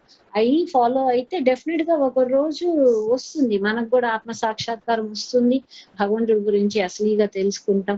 కానీ కండిషన్ ఆచరణ కంప్లీట్ గా చేయాలి, ఫుల్ ఫ్లెడ్జ్ గా చేయాలి, నిష్కపటంతో చేయాలి, గంభీరంగా చేయాలి.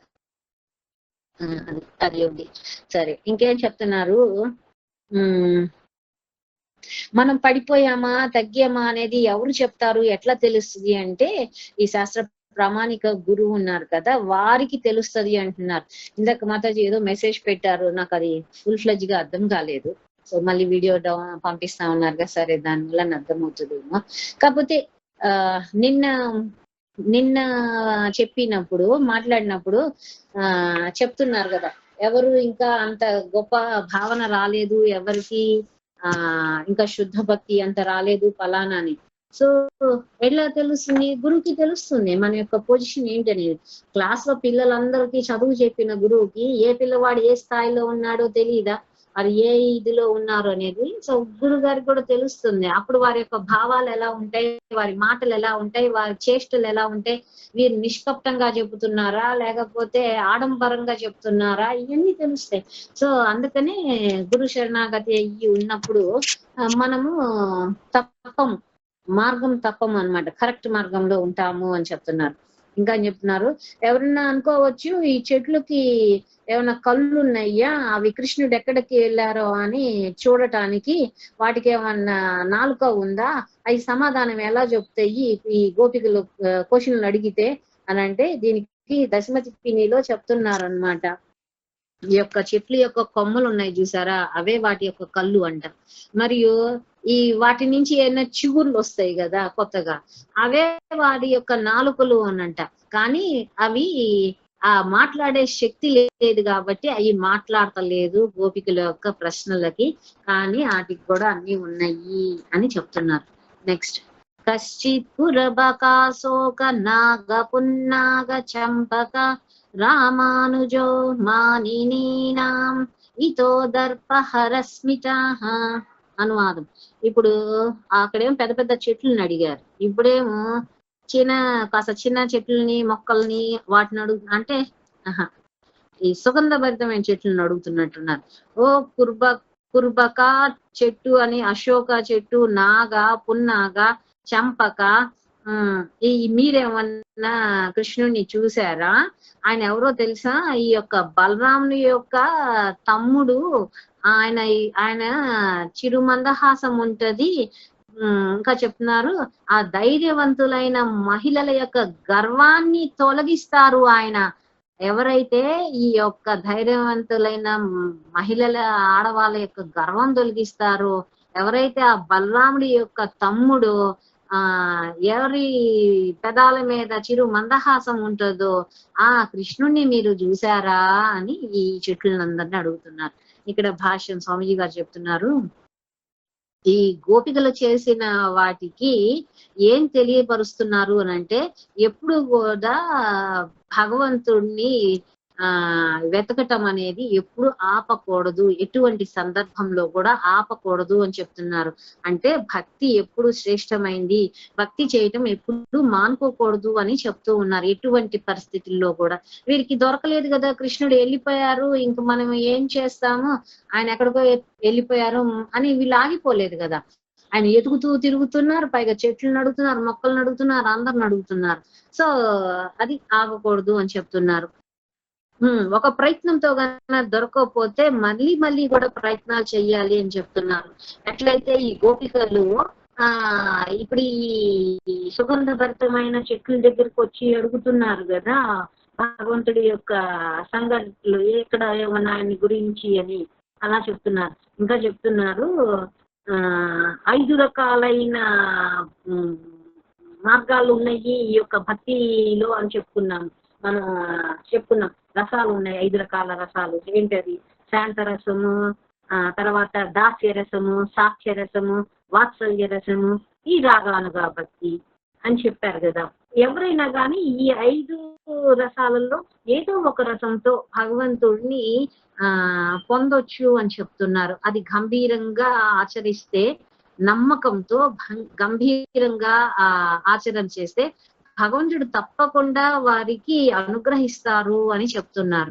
ఇక్కడ 5 రకాల చెట్లు చెప్పారు కదా, అవన్నీ కూడా 5 రకాలు పంచభూతాలని రిప్రజెంట్ చేస్తున్నాయి అంటున్నారు. ఏది?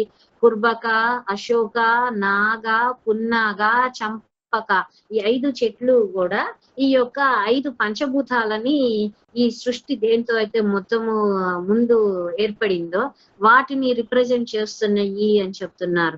ఇంకా చెప్తున్నారు, ఈ సృష్టిలో భగవంతుడు ప్రతి వారి యొక్క హృదయంలో ఉండి ఆనందం తీసుకుంటూ ఉంటారు అంటున్నారు. అందుకని ఈ గోపికలు రామ అనుజ అని పిలిచారు. అంటే బలరాముని యొక్క చిన్న తమ్ముడు అని. ఎవరైతే ప్రతి వారిలోనూ ప్రతి దానితోనూ ఆనందం తీసుకుంటారు, ప్రతి వారిలో ప్రతి దానితోనూ ఆనందం తీసుకుంటారో అందుకనే రామానుజ. రామ అంటే ఆనందం అని కూడా అర్థం ఒక రకంగా, అందుకని ఇక్కడ అట్లా కూడా యూజ్ చేశారు అని చెప్తున్నారు. ఈ భగవంతుడు ఎప్పుడైతే ఈ సృష్టి చెయ్యాలి అని అనుకున్నారో అప్పుడు క్రమ పద్ధతిగా సృష్టి చేశారు అని చెప్తున్నారు.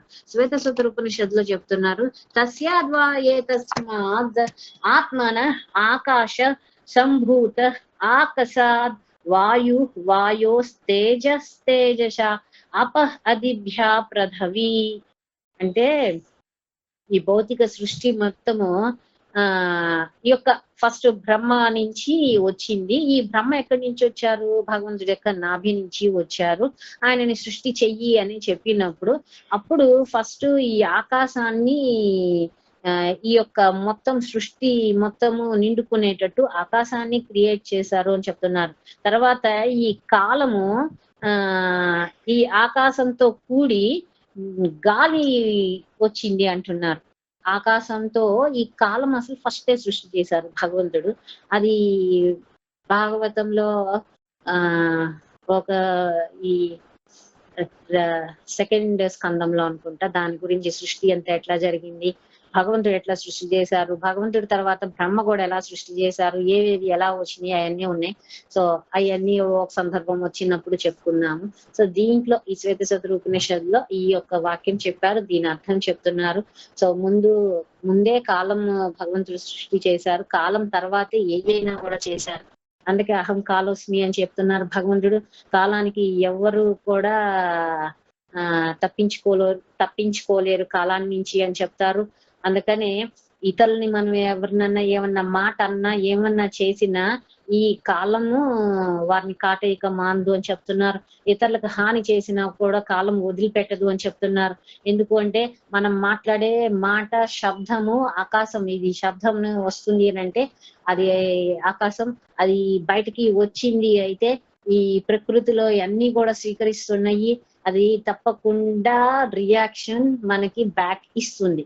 అందుకనే మాట్లాడేటప్పుడు జాగ్రత్తగా మాట్లాడాలి, ఆలోచన చేసేటప్పుడు జాగ్రత్తగా చెయ్యాలి, కర్మ పనులు చేసేటప్పుడు కూడా జాగ్రత్తగా చెయ్యాలి చెప్తున్నారు. ప్రతిదీ సమయం వచ్చినప్పుడు బయటపడ. సో ఇక్కడ ముందు ఆకాశాన్ని ఈయన సృష్టి చేస్తే ఈ కాలంతో కలిపి ఈ ఆకాశం గాలి వచ్చింది అంటున్నారు. తర్వాత ఈ గాలి ఈ యొక్క కాలం కలిపి మళ్ళీ అగ్ని వచ్చింది అంటున్నారు.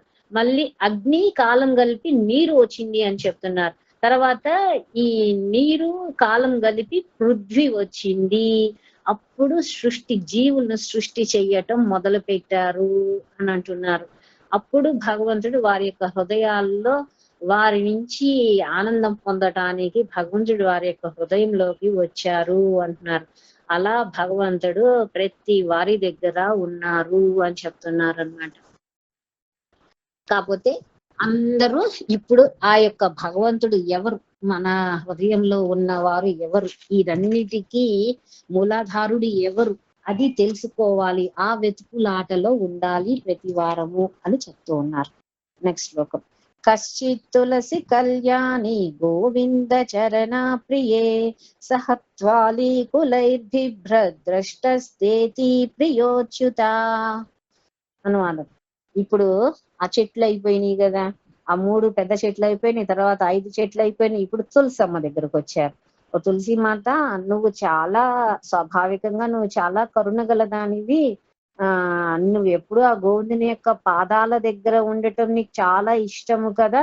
అంటే గోవింద అంటే కృష్ణుడి యొక్క ప్రియమైన ఈ వర్డ్ కదా, ఆయనకి ఇష్టమైన నామం.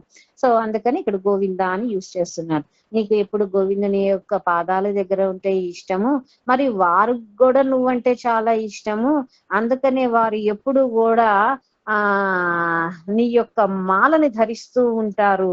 ఆ మాల కూడా ఎలా ఉంది అని అంటే అంటున్నారు, తుమ్మెదలు వాళ్తున్నాయి అంట, ఆ తుమ్మెదలు గుంపు ఉన్నాయి ఆ యొక్క తులసి దళాల మాలకి అని చెప్తున్నారు. అంటే అంత మంచి వాసన వస్తుంది కావాలి, ఆ తుమ్మెదలు ఆకర్షింపబడ్డాయి అని చెప్తున్నారు. జనరల్ గా తుమ్మెదలు అంటే తేనె ఉండో పువ్వు లోపల అప్పుడు ఆ తుమ్మెదలు ఉంటాయని అనుకుంటాం. కానీ సుగంధానికి తులసి మాత అదే ఆ యొక్క పూలదండకు కూడా వస్తున్నాయి కావాలి. నువ్వు ఆ కన్నయ్య ఇటు వెళ్తుంటే ఏమన్నా చూసావా అని అడుగుతున్నారు. సో స్వామీజీ గారు భాష్యం చెప్తున్నారు. మామూలుగా స్త్రీలు ఇంకొక స్త్రీ యొక్క బాధని అర్థం చేసుకోగలుగుతారు. అందుకనే ఇప్పుడు ఈ గోపికలు ఈ తులసి మొక్క దగ్గరికి వచ్చి ఆమెను అడుగుతున్నారు కృష్ణుని గురించి అని చెప్తున్నారు. సంస్కృత వ్యాకరణంలో చెప్తున్నారు, తులసి అంటే ఎవరు అంటే యయా తులయాన్యా నా ఇతి అంటున్నారు. అంటే ఎవరిని ఆమెతో కొలవలేము, అంటే ఆమెంత ఉన్నతిలో ఉన్నారు అని. ఆమెతో శుద్ధంగా ఎవరు సమానంగా ఎవరు ఉండరు అని అంటున్నారు.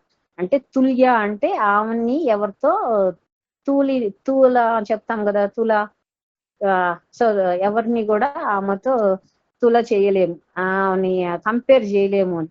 ఇంకా ఆమె యొక్క శుద్ధత్వంలో కూడా ఎవరు సమానంగా కూడా ఉండరు. అందుకనే ఆమె పేరు తులసి అని పెట్టారు అని చెప్తున్నారు. మామూలుగా స్వాభావికంగా కూడా స్త్రీ యొక్క హృదయం చాలా మెత్తటిది, వెన్న లాంటిది. ఆమె ఇంకొకరు ఎవరన్నా బాధలో ఉంటే కూడా చూడలేదు అని చెప్తున్నారు. ఎవరైనా బాధగా ఉంటే కూడా వారికి సానుభూతి చూపించి వారికి సహాయం చేయటానికి కూడా ముందుకి వస్తారు. స్త్రీ యొక్క స్వభావం అలా ఉంటది అని చెప్తున్నారు. అలానే ఇప్పుడు ఈ తులసి మాత భగవంతుడి యొక్క భక్తురాలు.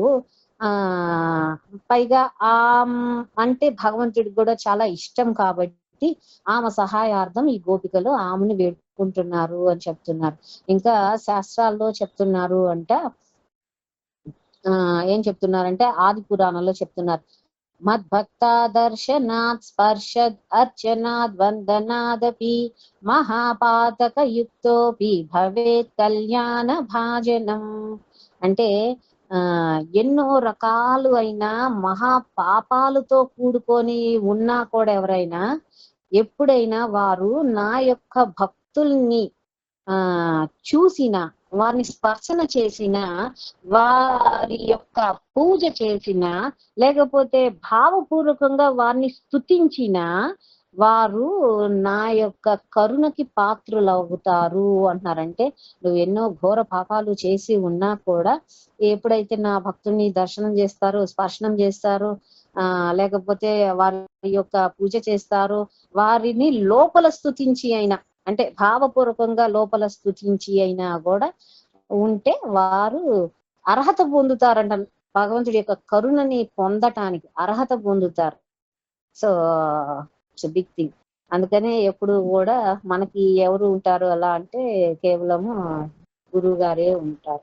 సో ఎప్పుడు కూడా అందుకని శిరస్సు నుంచి ఎప్పుడు నమస్కారం చేయాల పాదాలకి, ఎప్పుడు భావపూర్వకంగా కూడా స్తుతించాలి అని చెప్తున్నారు. ఇప్పుడు మనం అనుకుంటాము గురుగారు ఎప్పుడు లేరు మన దగ్గర, మనం ఎలా చేస్తాము అని అంటే, అందుకనే భావపూర్వకంగా లోపల భావంతో పూజ స్తుతి చేయాలి.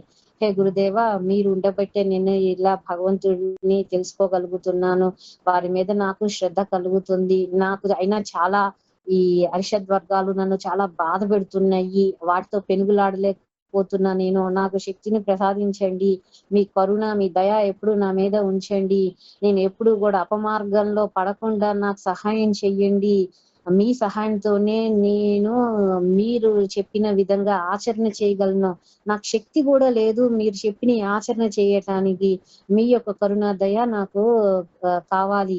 ఈ విధంగా వారిని స్తుతి చేసి భావపూర్వకంగా చేసినప్పుడు మనం భక్తి మార్గంలో అభివృద్ధి అవ్వగలము అని చెప్తున్నాను. అంటే ఎంత నేను చెప్తున్నాను. సో ఆ విధంగా మనం భావపూర్వకంగా స్తుతి చేయాలి. ఇంకా చెప్తున్నారు, భగవంతుడు తులసిని చాలా ప్రేమిస్తారు. ఇంకా చెప్తున్నారు, ఎవరైతే ఒక తులసి దళాన్ని నీటితో సహా ప్రేమపూర్వకంగా భక్తిగా భగవంతుడి దగ్గర పాదాల దగ్గర పెడతారో వారికి భగవంతుడు నేను అమ్ముడు పోతాను వారికి అని చెప్తున్నారు. ఆహా, ఏంటి, ఒక తులసి దళం నీటితో సహా, దీన్ని ఊరికే చెప్పట్ల, పద్మపురాణం సాక్ష్యంగా చెప్తున్నారన్నమాట. తులసీదళ మాత్రే జలస్య చలకేన చ విక్రీణితే స్వం ఆత్మానం భక్తేభ్యో భక్తవత్సల. ఈ భగవంతుడు వారి యొక్క అనన్యమైన భక్తులకి అమ్ముడు పోతాను అని చెప్తున్నారు. ఏ భక్తుడికి, ఏ భక్తుడైతే తనకి ఒక తులసి మొక్కలోని ఒక ఆకు పత్రాన్ని కొంచెం నీటితో సహా భక్తి మరియు ప్రేమ పూర్వకంగా అర్పణ చేస్తే వారికి నన్ను నేనే అమ్ముడు పోతాను అని చెప్తున్నారు పద్మపురాణం. తులసి మాతకి అంత గొప్ప స్థితి ఇచ్చారు, పొజిషన్.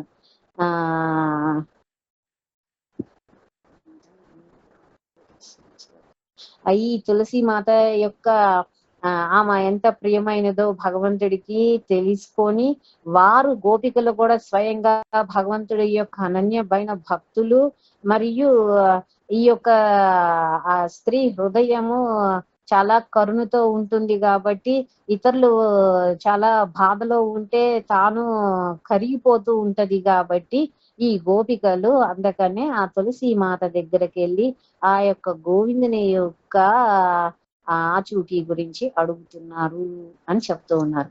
నెక్స్ట్, మాలతి అదర్శివ తచ్చిం మల్లికే జాతి యుక్తికే ప్రీతిం వో జనయాన్ యథాకార స్పర్శేనా మాధవ.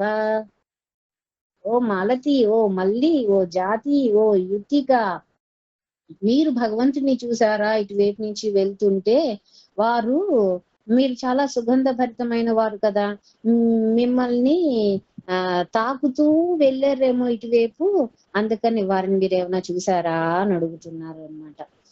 ఇప్పుడు భాష్యంలో చెప్తున్నారు, ఈ శ్లోకంలో గోపికలు ఇప్పుడు కొంచెం శాంతి పొందారు అని చెప్తున్నారు, శాంతి పొంది వినయంగా అయ్యారు అని చెప్తున్నారు.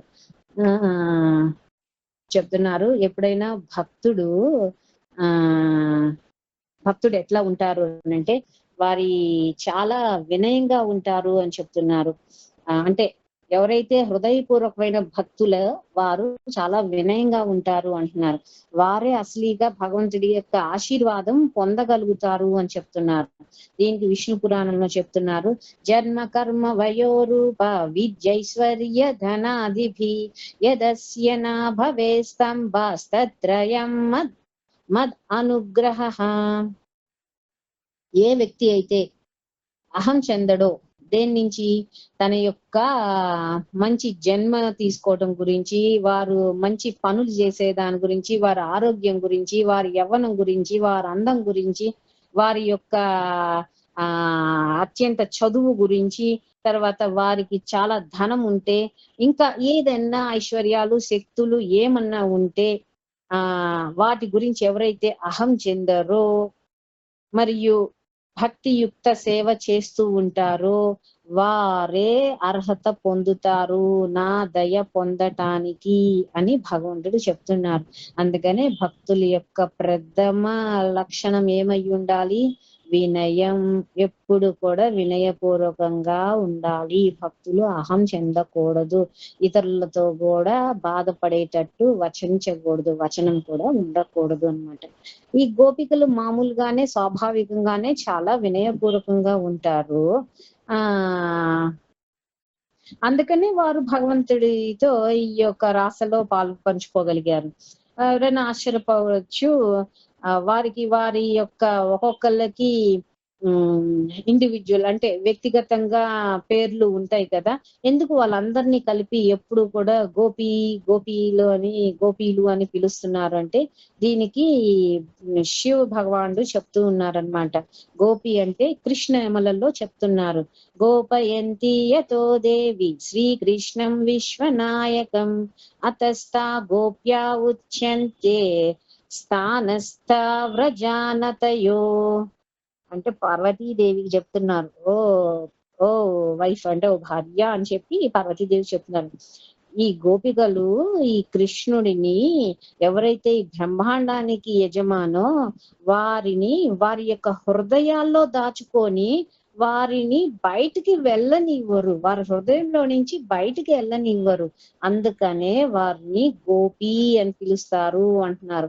అంటే గోపి అంటే ఎవరు, ఎవరైతే వారి హృదయం కృష్ణుణ్ణి దాచుకొని బయటికి వెళ్ళనీయకుండా చేస్తున్నారో వారు గోపి అన్నమాట.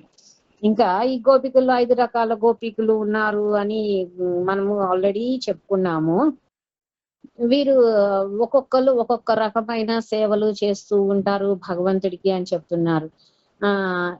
ఈ వీరు అందరికంటే భక్తిలో చాలా ఉన్నతంగానే ఉన్నారు, అయినా కూడా వారు భగవంతుడి యొక్క సేవ చేస్తూ ఉన్నారు, వారి యొక్క దాసీలాగా సేవ చేస్తున్నారు అంటున్నారు.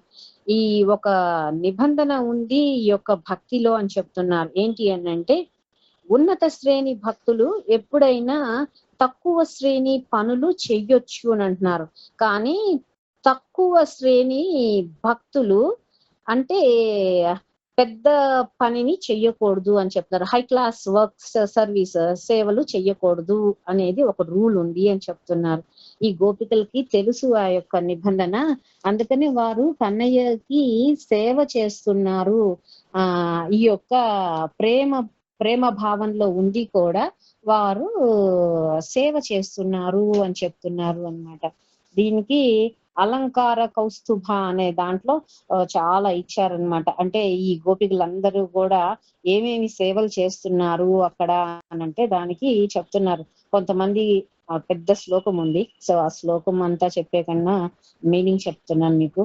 సో కొంతమంది గోపికలు అంట ఈ యొక్క గంధాన్ని అరగదీస్తున్నారంట, కొంతమంది ఏమో చాలా అందంగా పాటలు పాడుతున్నారంట, కొంతమంది ఏమో మాలలు కడుతున్నారంట, కొంతమంది ఏమో అదంతా శుభ్రం చేస్తున్నారంట, కొంతమంది ఏమో అక్కడంతా డెకరేషన్ చేస్తున్నారంట, కొంతమంది ఏమో ఆ యొక్క కుంజాలు ఉన్నాయి కదా ఆ కుంజాలకి డెకరేషన్ అలంకరణ చేస్తున్నారు అంట.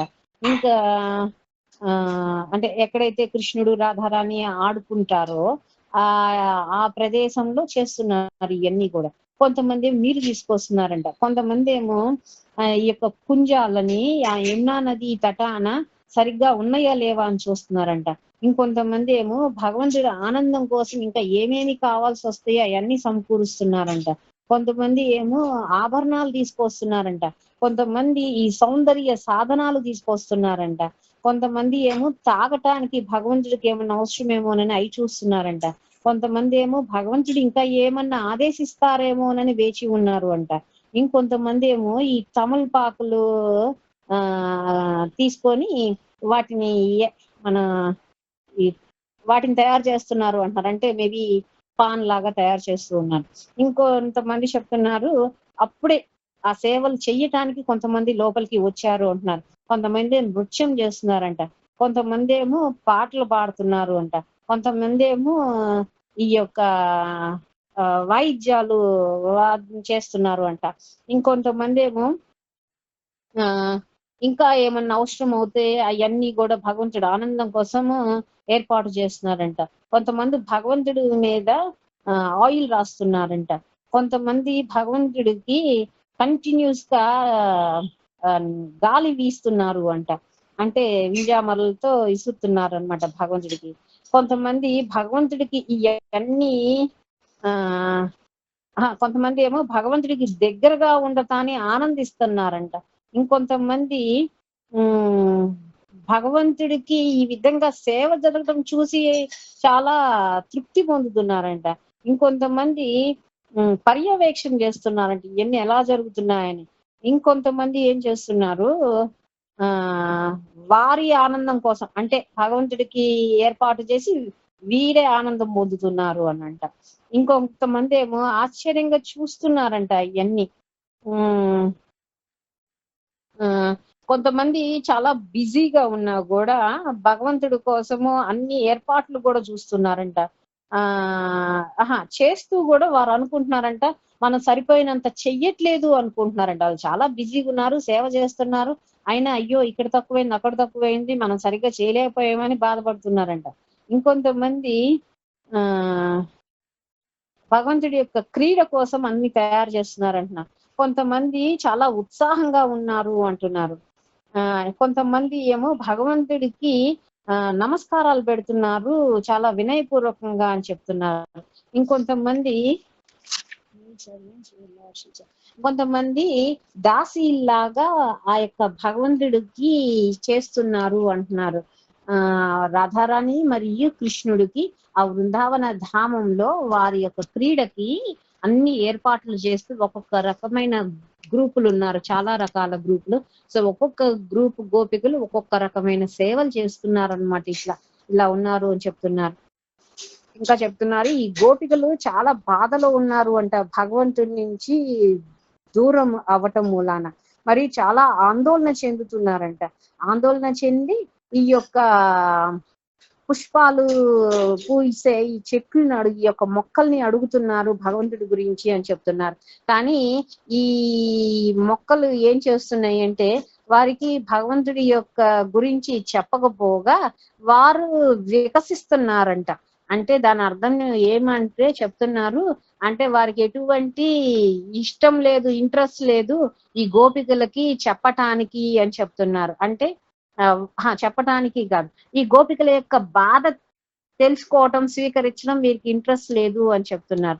దానికి చెప్తున్నారు నీతి శాస్త్రాల్లో నృత్యంతి భోజనే విప్ర మయూర ఘనే గర్జనే సాధవ పర కర్యేషు కలః పర విపత్తిసు అని చెప్తున్నారు. అంటే ఎప్పుడైతే బ్రాహ్మణులు ఆనందం చెందుతారో అంటే ఎవరైనా భోజనానికి ఆహ్వానించారనుకోండి వారు చాలా బ్రాహ్మణులు చాలా ఆనందం చెందుతారు అంట. అలాగే ఈ యొక్క మొగ్గులు వచ్చినాయి అనుకోండి, మేఘాలు ఘర్షణ చేసినాయి అనుకోండి, ఈ యొక్క నెమళ్ళు చాలా సంతోషపడతాయి అంట. సంతోషపడి ఐకు అని అరుస్తాయి అని చెప్తున్నారు. అట్లానే సాధువులు కూడా ఇతరుల సక్సెస్ అని చూసి వాళ్ళు చాలా సంతోషపడతారు అంటున్నారు. కానీ ఎవరైతే చెడ్డవారు ఉంటారో ఇతరులు బాధపడితే వారు సంతోషపడతారు, ఆనందం చెందుతూ ఉంటారు అని చెప్తున్నారు.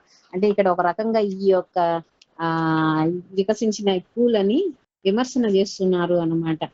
వీరు గోపికల యొక్క బాధని స్వీకరించే ఇదిగా లేరు, వారు వికసిస్తున్నారు. అంటే ఇతరులు కష్టంలో ఉన్నప్పుడు జనరల్ గా మనం ఏం చేస్తాము, ఈ వెనక అయితే పల్లెటూరులో ఎట్లా ఉండేది, మేము చిన్న పిల్లలప్పుడు కూడా మన పక్కింట్లో ఎవరైనా చనిపోయారు అనుకోండి, ఆ పక్క వారు పాపం ఏం వంట చేసుకోరు, అయితే మనము మన ఇంట్లో వంట చేసి, ఇప్పుడు కూడా ఆ కల్చర్ ఉంది, పల్లెటూరులో చేస్తారు, పక్క ఇంట్లో వంట చేసి ఆ వచ్చిన చుట్టాలందరికి తీసుకెళ్లి అక్కడ పెట్టటము, కాఫీలు అవి ఇవ్వటము, ఈ పక్క ఇంటి వారందరూ సహాయం చేయటం చేస్తారు. అరే పక్కాడింట్లో ఎవరు చనిపోయిన బర్లా మన ఇంట్లో ఫంక్షన్ చేసుకొని ఎంజాయ్ మనమే అన్న స్థితిలో ఎప్పుడూ లేవు. కానీ ఇప్పుడు జనరేషన్ లో చూస్తున్నాం, పక్కింటి వాడు చచ్చిపోయినా ఈ అపార్ట్మెంట్స్ కల్చర్ వచ్చినాక ఈ పక్క ఎవరు అపార్ట్మెంట్ లో ఇంట్లో ఎవరో చనిపోయినా ఈ ఇంట్లో పెళ్లి బాజాలు మోగుతూనే ఉంటాయి.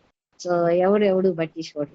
అయితే అసలు ఈ శాస్త్రం అదే చెప్తుంది, ఏంటి అని అంటే పక్కవాడు బాధలో ఉంటే మనం కూడా వాడి బాధను షేర్ చేసుకోవాలి, అప్పుడు అది తగ్గిద్ది.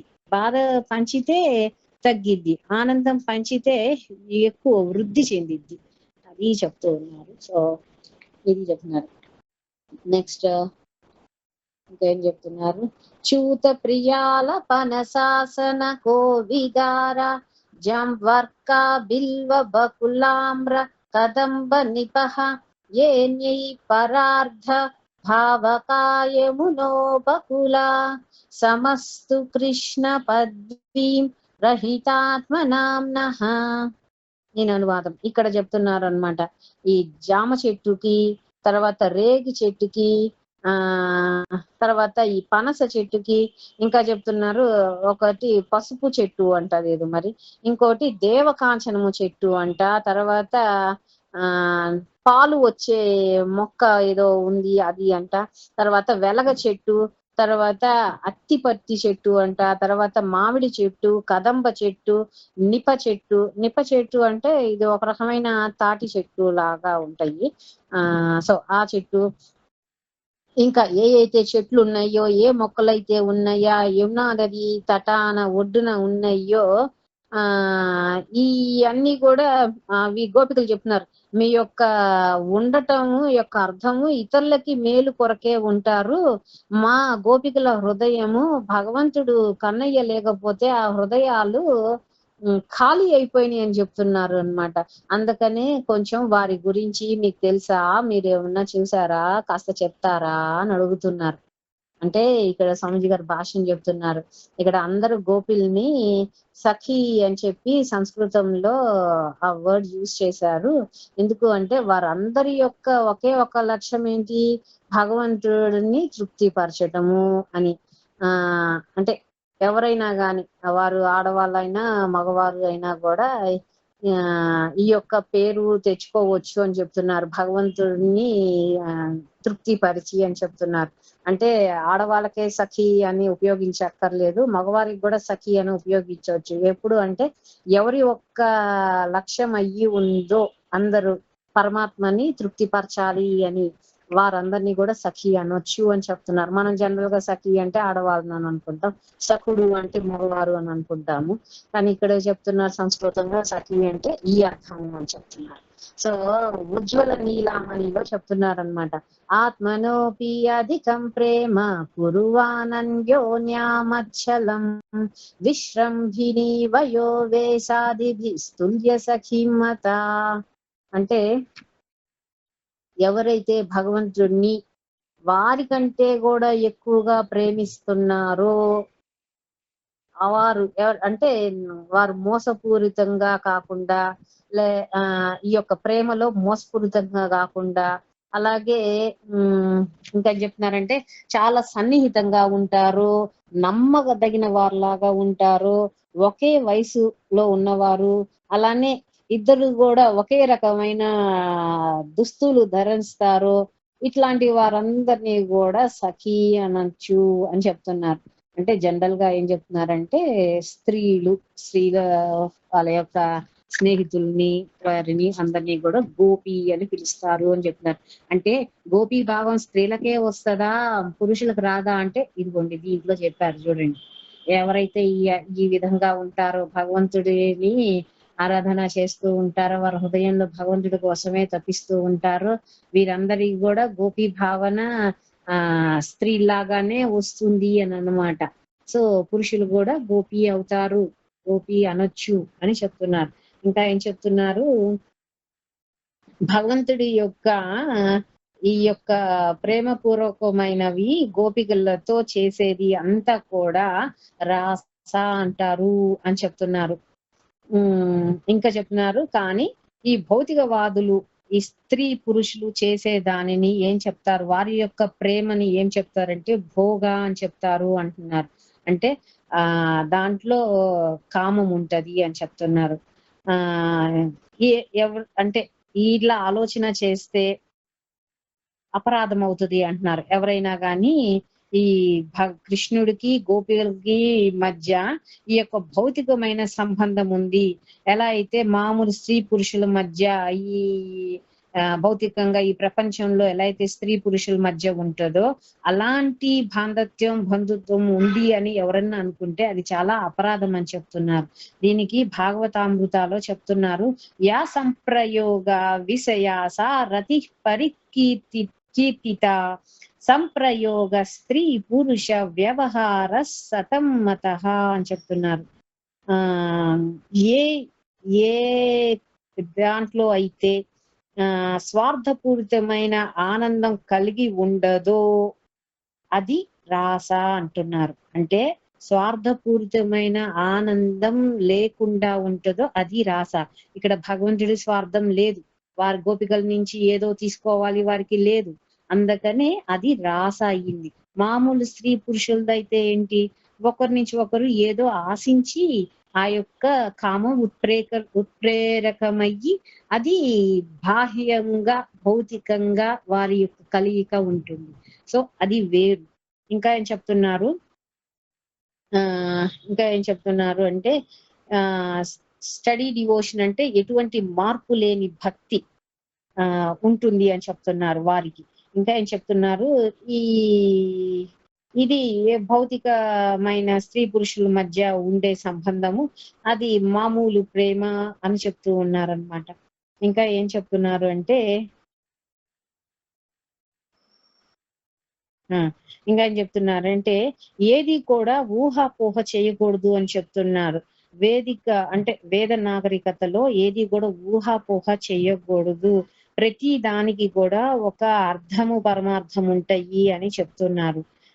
ఇక్కడ ఈ అడవి అని చెప్తున్నారు కదా, ఎక్కడైతే ఈ యొక్క భగవంతుడు రాధారాణితో రాస చేశారు అని చెప్తున్నారు, మరియు ఈ గోపికలతో కూడా చేశారు అని చెప్తున్నారు, అది వృందావన అడవి అని చెప్తున్నారు కదా. ఎందుకు అనంటే వారు అక్కడే చేశారు. ఎట్లా అనంటే ఇక్కడ కృష్ణ యమలలో వివరణ ఇచ్చారు దాని గురించి అని చెప్తున్నారు. స్థానం నిత్య విహారస్య ఖ్యాతం వృందావనం వనం ఎత్ర నిత్యం విహరతి కృష్ణో రాధికాయా సహా అని చెప్తున్నారు. ఏ ప్రదేశంలో అయితే భగవంతుడు శాశ్వతముగా ఆనందంగా ఉన్నారో దాని పేరు వృందావనం. ఎందుకు అంటే భగవంతుడు అక్కడ ఎప్పుడు రోజు రెగ్యులర్లీ అంట ఆ రాధారాణితో కూడి ఆనందం తీసుకుంటూ ఉంటారు, అందుకని అది వృందావనం అని చెప్తూ ఉన్నారు. ఇంకా చెప్తున్నారు, ఈ చెట్లు మొక్కలు లతలు ఈ వృందావనంలో ఉండేవి ఏవి కూడా మామూలువి కాదు అని చెప్తున్నారు. అందుకనే ఈ గోపికలు వాళ్ళందరినీ అడుగుతున్నారు కన్నయ్య గురించి. వాళ్ళేమి వెర్రెక్కి అడగట్లేదు, అదంటే దే ఆర్ నాట్ క్రేజీ, వెర్రీ లేదు వారికి తెలుసు వీరెవరు మామూలు వారు కాదు అని, అందుకే అడుగుతున్నారు అని చెప్తున్నారు. దీనికి చెప్తున్నారు విష్ణు పురాణాలో, ద్రుమశ్చ కల్ప పూర్వయే నానామోద విధాయక బృందావనస్తన్విద్ధి బాలభద్రాం సంభవాన్. ఈ యొక్క చెట్లు మొక్కలు వృందావనంలోవి ఏవి కూడా మామూలువి కాదు, అవన్నీ కూడా కోరికలని తీర్చే చెట్లు అని చెప్తున్నారు. తీర్చి మరియు చాలా రకాలైన ఆనందాన్ని ప్రదానం చేస్తాయి అంటున్నారు. అవన్నీ కూడా బలరాముని యొక్క శక్తితో పుట్టాయి అని అంటున్నారు. All are born out of Balaram's potency. ఆయన యొక్క శక్తితో వచ్చినవి పుట్టాయి వచ్చాయి అని చెప్తూ ఉన్నారు. ఇంకా చెప్తున్నారు అసలు మామూలుగా కూడా ఈ చెట్లు మొక్కలు ఇవన్నీ కూడా ఇతరులకి లాభం కోసమే ఉన్నాయి అని చెప్తున్నారు. దీనికి నీతి శాస్త్రంలో చెప్తున్నారు, పిబంతి నదయ స్వయం ఏవ నా జలం స్వయం నా ఖదంతి ఫలాని వృక్షయ నదంతి సస్యం ఖలౌ పరివాహ పరోపకారాయ సతం విభూతయః. అంటే ఎట్లయితే నదులు నదులు పారుతూ ఉంటాయో అనంతమైన నీరుని తీసుకుని, కానీ అవి ఆ నీరుని వాటంటికి అవి తాగవు, ఇతరుల మేలు కోసమే ఉన్నాయి, ఇతరుల కోసమే అయ్యి ఉన్నాయి అని చెప్తున్నారు. అట్లానే చెట్లు పండ్లుని మోస్తున్నాయి, అవి ఇతరుల కోసమే ఉన్నాయి, కానీ వాటి ఫలాలు అవి తినవు. అలానే ఈ యొక్క మొబ్బులు వర్షం కురిపిస్తున్నాయి, వృక్ష సంపద పెరగటానికి, అందరి యొక్క జీవనోపాధికి చేస్తున్నాయి. అట్లానే ఒక నిజమైన సాధువు ఉన్నారు అనంటే వారి యొక్క ప్రపంచానికి లాభం కలిగించటానికే అని చెప్తున్నారు. అంటే వృక్షాలు అందుకే ఉన్నాయని చెప్తూ ఈ సాధువు కూడా ఈ ప్రపంచంలో ఉన్నారు అనంటే మన యొక్క మేలు కోసమే అని చెప్తూ ఉన్నారు అన్నమాట. ఇంకొకటి చెప్పి ఆపేస్తాను. కింతే కృతం కిసితి తపోబత కేశవాంఘ్రి స్పర్శోత్సవో పులకితాంగ రుహైర్విభాసి అప్యాంఘ్రీ సంభవ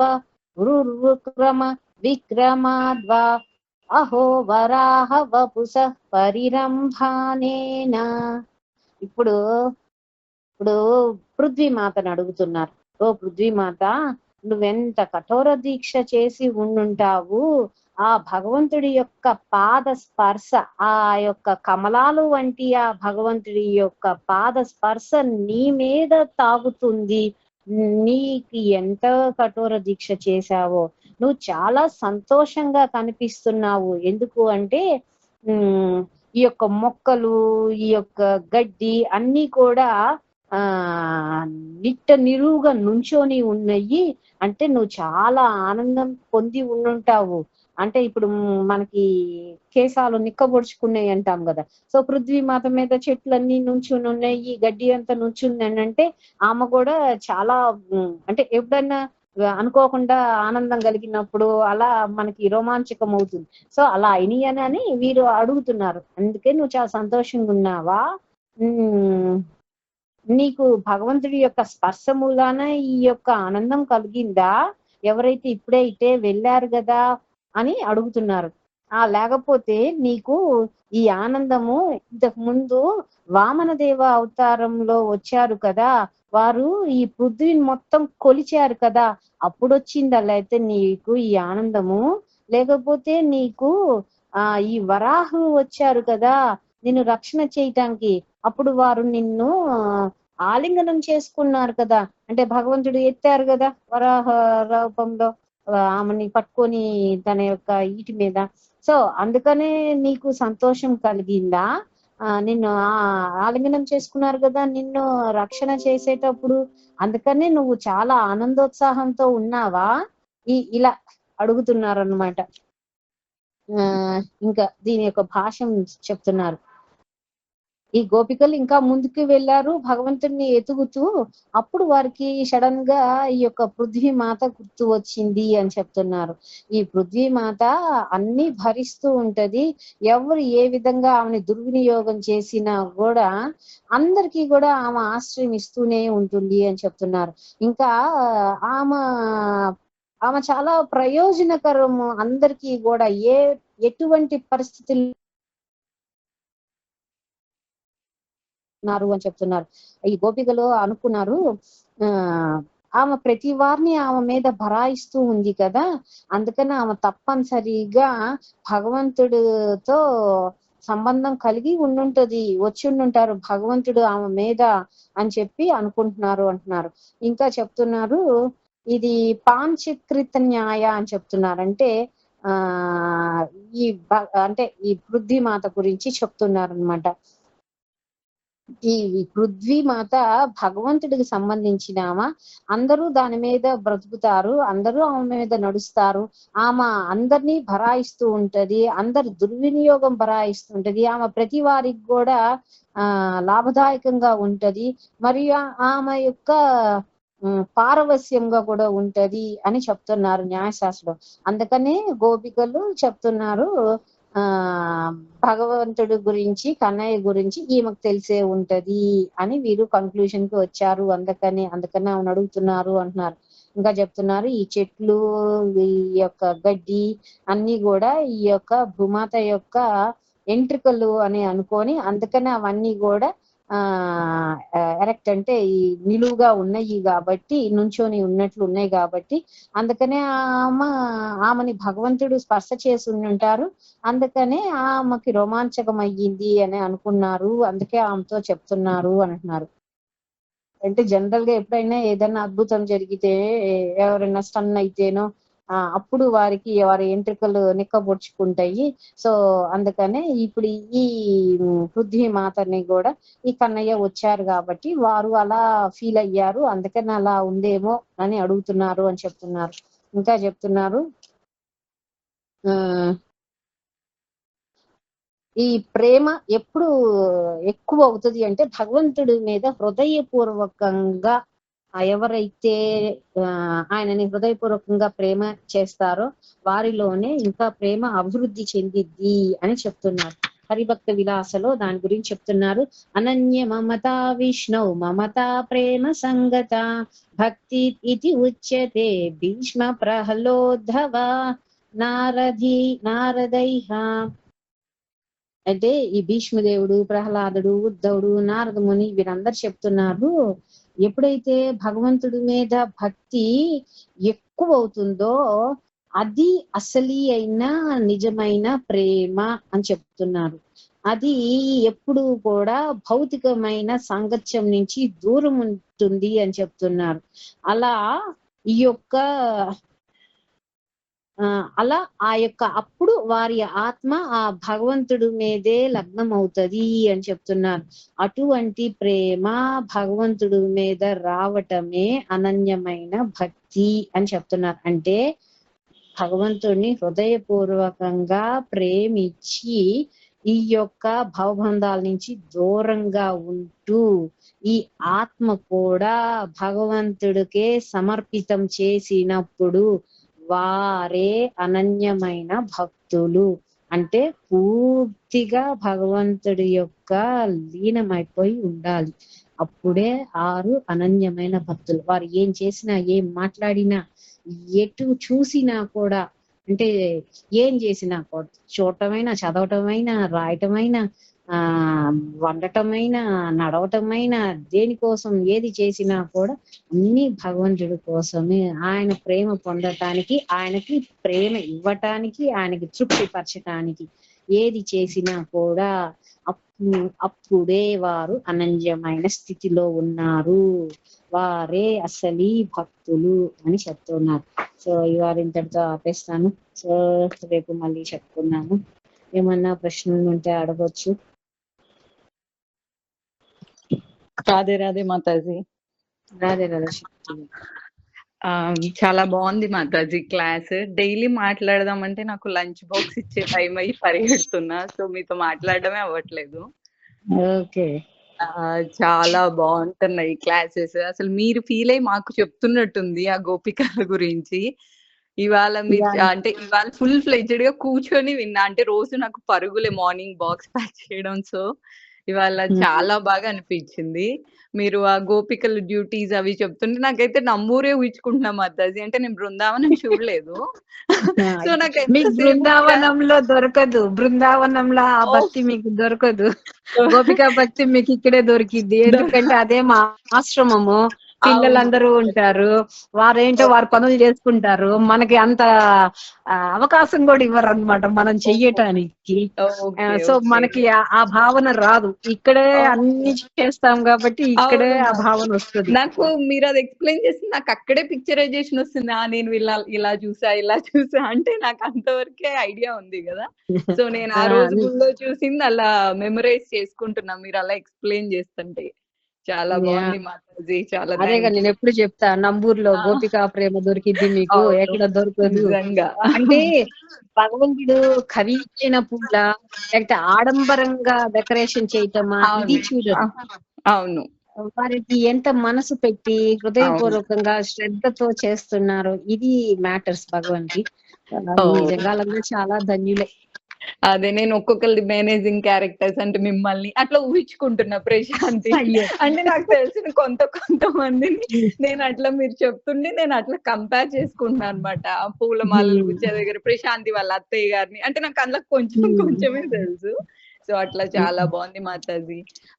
ఇవి ఏమన్నా రికార్డింగ్స్ చేస్తున్నారా మీరు చెప్పే క్లాస్?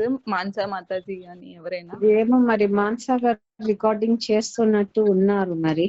అంటే నేను చాలా రోజులు క్లాస్ మిస్ అయ్యా మాతాజీ. అది దసరాకు ఊరు వెళ్ళాను, సో నాకు కుదరలేదు ఒక 4 days.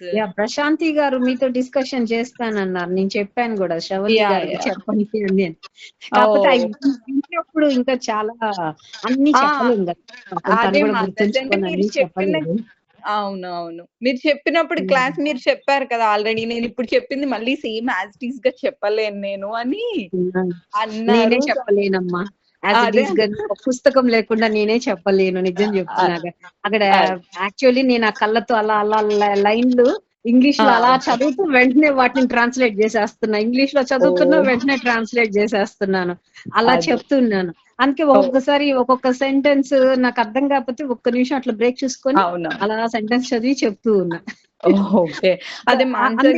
ఫుల్ ఫ్లెడ్జ్ గా చెప్పగలుగుతా. పాపం నేనైనా చెప్పలేను యాజ్ ఇట్ ఈస్, మళ్ళీ చెప్పమంటే పుస్తకంతోనే చెప్పగలను. అదే రికార్డింగ్స్ ఏమైనా ఉంటే మాన్సా గారు గ్రూప్ లో ఏమైనా పెట్టగలరేమో అని వారిని ఒకసారి పర్సనల్ గా మెసేజ్ చెయ్యండి. అక్కడికి పాపం ప్రశాంతి చెప్తానే ఉంటది, ఈ క్లాస్ లో ఇదైంది, వాళ్ళు ఇది చెప్పారు అని చెప్తానే ఉంటది. మెయిన్ పాయింట్స్ అని పాపం అది గుర్తు పెట్టుకుంటది నాకు చెప్పడానికి మాక్సిమం అన్ని చెప్తది. నేనైతే నిజంగా అనుకుంటాను, మీరు ఒక పుస్తకము పెన్ పెట్టుకొని ఎవరమైనా, లైక్ ఇప్పుడు నాకంటే చెప్తూ రాయటానికి నాకు కుదరదు, కానీ మీకు ఒక అవకాశం ఉంది. ఏంటి అంటే నేను చెప్పేటప్పుడు ఏదన్నా మీకు ఇంపార్టెంట్ గా అనిపిస్తే, ఇదేదో కొంచెం డిఫరెంట్ గా ఉంది అని అనిపిస్తే రాసుకోండి, అది చిన్నగా రాసుకోండి. అంటే సెక్రటరీ రాసేది చూసారా, ఏదన్నా రాసి ఈజీగా తర్వాత గుర్తుంచుకునేటట్టు. సో అలా మీరు రాసుకున్నారు అనుకోండి, మనం ఎప్పుడైనా జీవితంలో గుర్తుండిపోతాయి మనకి. అవును మాతాజీ, సార్ ట్రై చేస్తాం. Thank you Mataji. సార్ నేను మాన్సా గారిని అడుగుతా మాతాజీ. Thank you. రాధే రాధే మాతాజీ. ఇంకంతేగమ్మా. సరే, రేపు యాజ్ ఇట్ ఈస్ 11 o'clock కి క్లాస్. రాధే రాధే లక్ష్మి గారు. ఏం లేదు, చిన్న డౌట్. పరీక్షిత్ మహారాజు అదే తన పాము కాటికి ముందు ఒక ఆశ్రమానికి వెళ్ళారు కదా, అక్కడ ఆయన గురుగారు ఏం చెప్పారంటే జరాసంధుని కిరీటం పెట్టుకొని వెళ్ళారు, అందుకనే ఆయనకి ఆ భావన చెడు ఆలోచనలు వచ్చింది. వారు డిఫరెన్షియేట్ చేయలేకపోయారు. సో అక్కడ ఒక ముని కూర్చొని ఉన్నారు, ఆయన ధ్యానంలో ఉన్నారు అనే విచక్షణ కోల్పోయారు. సో అందుకనే చెప్తారు, అందరి బట్టలు యూస్ చేయకూడదు, అందరి వస్తువులు యూస్ చేయకూడదు, వాటి యొక్క ప్రభావం కూడా ఉంటాయి మన మీద అని, అందరి ఇళ్లలో భోజనం చెయ్యకూడదు. ఇవన్నీ అంటే ఇప్పుడు మన ఇంట్లో మన పిల్లలే పెరుగుతున్నారు, మనల్ని చూసే పెరుగుతారు. ఒక్కొక్క ఇంట్లో పిల్లలు చాలా మర్యాద పూర్వకంగా ఉంటూ ఉంటారు. దీనికి ఒక కథ కూడా చెప్పారు ఒకసారి స్వామీజీ. ఏంటి అంటే, ఒక బ్రాహ్మణ్ ఇంట్లో ఉన్న చిలక ఎట్లా మాట్లాడుతుంది, ఒక బుచ్చర్ అంటే ఏం చెప్తారు, ఒక మాంసం అమ్మేవాడు కొట్లో ఉన్న ఒక పక్షి ఎట్లా మాట్లాడుతుంది, అదేమో నరకండి కొట్టండి అని అంటూ ఉంటుంది, ఇదేమో రండి కూర్చోండి అని చెప్తూ ఉంటుంది. సో ఆ యొక్క స్వభావాలు ఉంటాయి. సో ఆ యొక్క వాతావరణం ఉంటుంది. సో వస్తువులు కూడా నేను ఇందాక చెప్పాను చూసారా, మనం ఒక మాట మాట్లాడామంటే ఈ యొక్క అన్ని స్వీకరిస్తున్నాయి. గాలి, ఈ చెక్క కూడా ఇప్పుడు మన ఇంట్లో రూమ్ లో నుంచి ఈ సామాన్ అన్ని క్లీన్ చేసి పక్క రూమ్ లోకి పెట్టేస్తే ఈ రూమ్ లో ధ్వనిస్తుంది చూసారా, రీసౌండ్ వస్తుంది. అంటే మరి వస్తువులన్నీ ఉన్నప్పుడు ఎందుకు రావట్లా అంటే అవి కూడా స్వీకరిస్తున్నాయి మనం మాట్లాడే ఈ పలానా థింగ్స్ అన్ని. సో అక్కడ కిరీటము కూడా ఆ యొక్క జరాసంధుడి యొక్క గుణాలు ఉన్నాయి అన్నమాట దాన్ని. అందుకని అది ఆయన కడుపులో ఉన్నప్పుడే ఆయన దేవుణ్ణి దర్శించుకున్నారు కదా, చూశారు. అవును, ఆయనకు కూడా ఆ స్వభావము మామూలు మన మనుషుల్లాగానే ఆయన కూడా ఒక దానికి ఎఫెక్ట్ అయ్యారు అనేది అక్కడ చెప్పారుగా. అందుకని పరీక్షితులు అంత గొప్పవాడు అయినా కూడా అదే మరి మనం తెలుసుకోవాలి. మనము మన ఈ భవబంధాలతో ఉంటున్నాం కదా, మన యొక్క ఈ భౌతికమైన కుటుంబ సభ్యులతో భక్తులు కాని వారితో సాంగత్యం చేస్తున్నాం, వారి ఇళ్ళకి వెళ్తున్నాం, వారి ఇళ్లలో తింటున్నాము, లేకపోతే వారి ఏమైనా చేసుకుంటుంటే వాటికి వెళ్తున్నాం. అయితే పరీక్షితులు వారు మనకి ఎన్ని తెలపటానికి నేర్పటానికి భగవంతుడు ఏమి చేసినా ఇప్పుడు ఎప్పుడైతే భగవంతుడిని ఒక్కసారి చూశారో వారు మోక్షార్హులు అయిపోయారు ఆల్రెడీ. వారికి అవసరమే లేదు, వారు మామూలుగా చనిపోయినా కూడా మోక్షానికే పొందుతారు. కానీ మనందరినీ ఎలా ఉద్ధరిస్తారు మరి?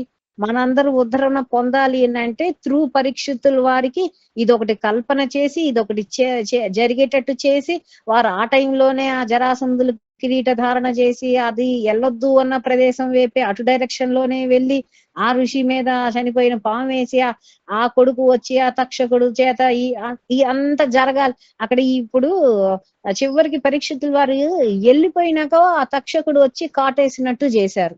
అంతేగాని తక్షకుడు కాటేసినాక పరీక్షితుల వారు భాగవత చివరిలో చదివింటే మీకు అర్థమవుతుంది.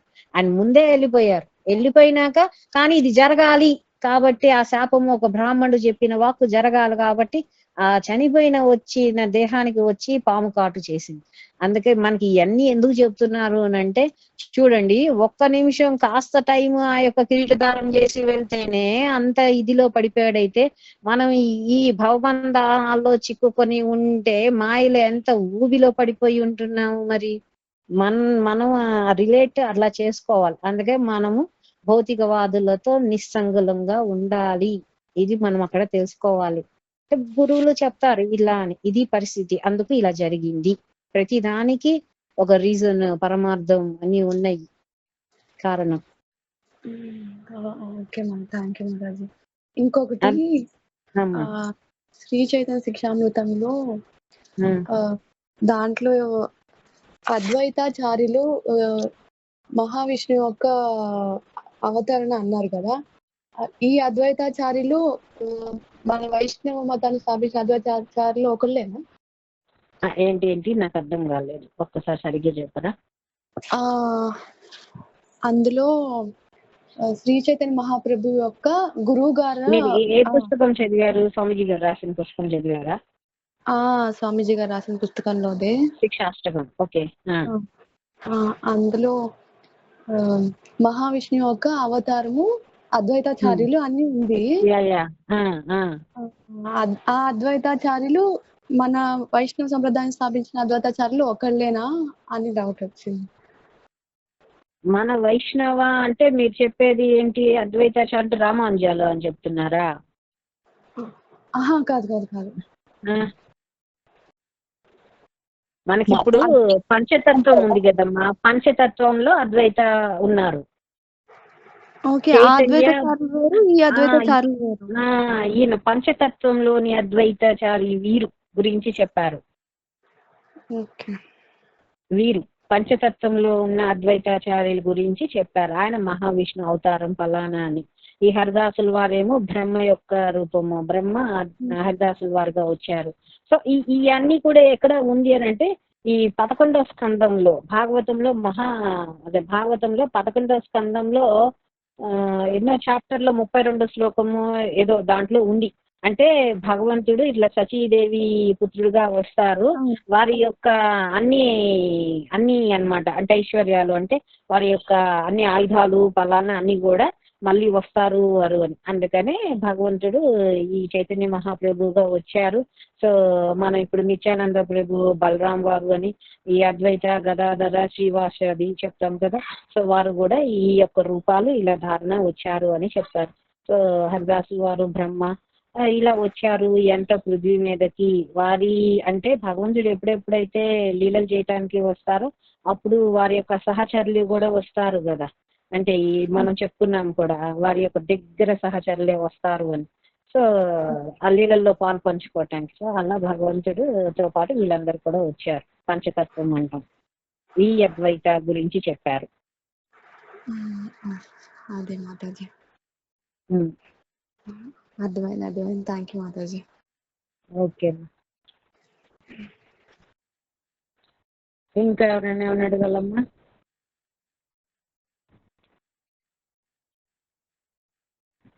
ఓకే మ్యాథ్ క్లాస్ ఎండ్ చేసేస్తున్నాను. అందరు మళ్ళీ ప్రసాదం కూడా తీసుకోవాలి. అది జపం ఏదో అది పెట్టారు కదా, అది చెప్పండి. అదా, అది రేవంత్ ప్రభు ఆయన కూడా మన భాగవత ధర్మ సమాజానికి అటాచ్ అయ్యి ఉన్నారు. సో వారు హరే కృష్ణ మహామంత్రము మేబీ 18వ తారీఖు అంటే నెక్స్ట్ శనివారము 1,00,000 జపం చేద్దాము అనే ఛాలెంజ్ ఒకటి పెట్టారు. సో దాంట్లో అందరూ యాడ్ ఆన్ అవ్వండి. లింక్ ఉంది కదా, సో దాంట్లో జాయిన్ అయితే శనివారం మోస్ట్ ప్రాబ్లీ జపం ఎక్కువ చేద్దాం. యాక్చువల్లీ సిద్ధాంత సరస్వతి గారు వారు ఉన్నంత వరకు కూడా ఈ మనం 16 ఒక్కసారే చేస్తున్నాం. అయ్యి 4 సార్లు చేసేవాళ్ళు. 1,00,000 జపం చేయమని చెప్పేవారు సిద్ధాంత సరస్వతి గారు. ఇంకా ప్రభుపాల్ వారు వచ్చినాక ఈ కష్టం అయిపోతుంది ఈ ఫారినర్స్ వాళ్ళకి చెప్పటం చెయ్యటము అని దాన్ని తగ్గించి ఈ 16 మాలలకి చేశారు. అసలుగా అయితే ఒక్క రోజులో 1,00,000 నామ జపం చెయ్యమని సిద్ధాంత సరస్వతి గారు ఉన్నంత కాలం చేశారు. అప్పుడు శిష్యులు అందరూ కూడా. స్వామీజీ ఇప్పుడు కూడా చేస్తూనే ఉంటారు. పొద్దున్నేనే 2 సార్లు చేసేస్తారు, తర్వాత రోజు మొత్తంలో ఇంకా 2 సార్లు చేసేస్తారు, ఇంకా ఎక్కువ కూడా చేస్తూ ఉంటారు. ఎందుకు స్వామీజీ అన్ని చేస్తున్నాను, మాకు 16 చేయమన్నారంటే ఇది ఏదో చెప్తారు అన్నమాట, మీకోసమే చేస్తున్నాను మీరు చెయ్యరు కదా కొంతమంది అని. అంటే పనులుండి సేవలో ఉంటూ ఉంటారు, మరి వాళ్ళందరి కోసం కూడా చెయ్యాలి అని. కానీ వారు ఆల్రెడీ మోక్షం పొందిన వారు అయినా కూడా మనకి చూపటానికి మనకు తెలియపరచడానికి చేస్తూ ఉంటారు. సో మీరందరు కూడా ఆ దాంట్లో జాయిన్ అవ్వండి ఆ గ్రూప్ లో. సో 18న మోస్ట్ ప్రాబ్లీ క్లాస్ ఉంటుందో లేదో అప్పుడు చూద్దాము. లేకపోతే కుదరకపోతే మాక్సిమం ట్రై చేద్దాం మనం కూడా చేయటానికి. ఒక రోజు అంతా అచ్చంగా హరినామానికి ఎంత మనం వర్క్ చేయగలమో, ఈ ఫోన్లు, ఈ టీవీలు, ఈ ల్యాప్టాప్లు, ఈ వర్క్లు అన్ని పక్కన పెట్టేసేసి ఒక రోజు అచ్చంగా కార్తీక మాసంలో భగవంతుడి యొక్క 1,00,000 నామం తీసుకోవటం అంటే ఇట్స్ రియల్లీ గ్రేట్ థింగ్, గొప్పదే. ట్రై చేద్దాము. సో జాయిన్ అవ్వండి అందరు. అది షేర్ చేసినట్టున్నాం కదా అమ్మా, అదే కదా ప్రశాంతి గారు మీరు చెప్పమంది? అవును మాతాజీ, అదే. అంటే 1,00,000 చెయ్యాలా కంపల్సరీగా జాయిన్ అయితే, లేకపోతే కొన్ని చేసినా పర్వాలేదా? అక్కర్లేదు, ఎవరికి ఎంత వీలైతే అంత చెయ్యొచ్చు. అది ఒక ఇన్స్పిరేషన్ మనకి. సో అమ్మో అందరూ చేస్తున్నారు. ఎప్పుడైనా హెల్దీ కాంపిటీషన్ ఉండాలి, భక్తిలో కాంపిటీషన్ ఉండాలి. అమ్మ నాకంటే ఎక్కువ చేసేస్తున్నారు పక్కవారు, వారు వెళ్ళిపోతారు, నేను ఇక్కడే ఉండిపోతాను, నేను ఇంకా అభివృద్ధి అవ్వలేదు, నేను అవ్వాలి అనే తహతహలాడాలి హృదయంలో. అప్పుడు భగవంతుడు మన తహతహను బట్టే మనకి అనుగ్రహిస్తూ ఉంటారు. మోర్ ఆఫ్ భక్తి, వారి మీద శ్రద్ధ. అందుకని ఆ హెల్దీ కాంపిటీషన్ ఉండటం కోసం పెట్టారు అది. కానీ మాక్సిమం ఎంత చేయగలిగితే అంత చేద్దాం, ట్రై చేద్దాం. ఆ రోజే జాయిన్ అవ్వాలా మాతాజీ? యా, ఇప్పుడు నేను పంపించిన దాంట్లో గ్రూప్ ఉంది, అది గ్రూప్ లోకి వెళ్తాము. సో ఆ గ్రూప్ లో వాళ్ళు మనకి మెసేజ్ చేస్తారు, వారు ఒక లింక్ ఏదో పెడతారు, వారు ఏం చేయబోతున్నారు, వారి ఐడియాస్ ఏదో దాంట్లో షేర్ చేస్తారు. నాకు తెలియదు వారి ఐడియా ఏంటి అనేది ఇంకా. సో నేనైతే జాయిన్ అయ్యా గ్రూప్ లో. సో మీరు కూడా జాయిన్ అవుతారేమోనని షేర్ చేశాను. సో మాతాజీ దాని మీద ఒక ట్యాప్ చేస్తే డైరెక్ట్ గా ఆ లింక్ గ్రూప్ లోకి తీసుకెళ్లిపోయింది, జాయిన్ అయిపోతారు మీరు. అది మీరేం మాతాజీ ప్రత్యేకంగా చేసేది ఏం లేదు. చిన్న ఒకటి అడగాలనుకున్నాను. ఏంటి అంటే మన గ్రూప్ లో రోజు బృందావన్ది పెడతారు కదా, కృష్ణుడిది వీడియో ఒకటి ఫోటో పెడతారు కదా కన్నయ్యది. అయితే నేను రోజు వెయిట్ చేస్తుంటాను ఎవరు పెడతారా, ప్రశాంతియా, లక్ష్మీ మాతాజీయా, మీరా అని. మేము అందులో మమ్మల్ని యాడ్ చేస్తారా మాతాజీ భాగవత్ ధర్మ సమాజ్ లో నెంబరు? చూస్తానమ్మా. అది ప్రశాంతి, అది ఎక్కడి నుంచి తీస్తున్నారు మీరు? ప్రశాంతి గారు చెప్పండి మాతాజీ. ఎక్కడి నుంచి మీరు అది ఫార్వర్డ్ చేస్తున్నారు? భాగవత్ ధర్మ సమాజ్ లో వాళ్ళు శ్రీ శ్రీ రాధా గోవింద్ దర్శనం అనేది సపరేట్ గా పెట్టారు. దాంట్లో డైలీ దర్శనం, ఓన్లీ దర్శనమే దాంట్లో వస్తుంది. ఓకే, అది దాంట్లో అంటే వీరిని గీత గారిని అంటే యాడ్ చేస్తారా? నాకు అడ్మిన్ కాదు కదా దానికి. అడ్మిన్ ఎవరో మరి నాకు కూడా తెలీదు, చూద్దాం. వాట్సాప్ అప్డేట్స్ లో ఛానల్ ఉంటుంది. ఓకే. భాగవత్ ధర్మ సమాజం అనేది కన్నాను వాళ్ళే భాగవత్ ధర్మ సమాజం వాళ్ళే ఉన్నారు. చతుర్భుజ ప్రభు ఉన్నారేమో. చతుర్భుజి ఉండొచ్చు దీంట్లో. చూపించలేదు చతుర్భుజి, కన్నా కన్నా కన్నా ఉంది. అంతకుముందు మన పేర్లు కూడా ఉండేవి, మనం చేసాము. ఓకే, ఇప్పుడు తీసేసారులే అందరిని. అన్ని చాలా గ్రూప్స్ ఉన్నాయి, అంత కన్ఫ్యూజన్ వచ్చేస్తుంది అని చెప్పి ఆయన ఏం చెయ్యరు. ఆయన సిమ్ ఇచ్చారు, చతుర్భుజి చేస్తుంటారు. సో వారికి ఈ నెంబర్లు ఇచ్చి ఇవన్నీ యాడ్ ఆన్ చేయమంటే చేస్తారేమోలే. సో అన్నయ్య మీరు చేయగలరా పని? ఈ నెంబర్స్ యాడ్ చేయమని ఆ గ్రూప్ లో కొంచెం ఈ నెంబర్స్ చతుర్భుజికి పంపిస్తే ఆయన యాడ్ చేస్తారు.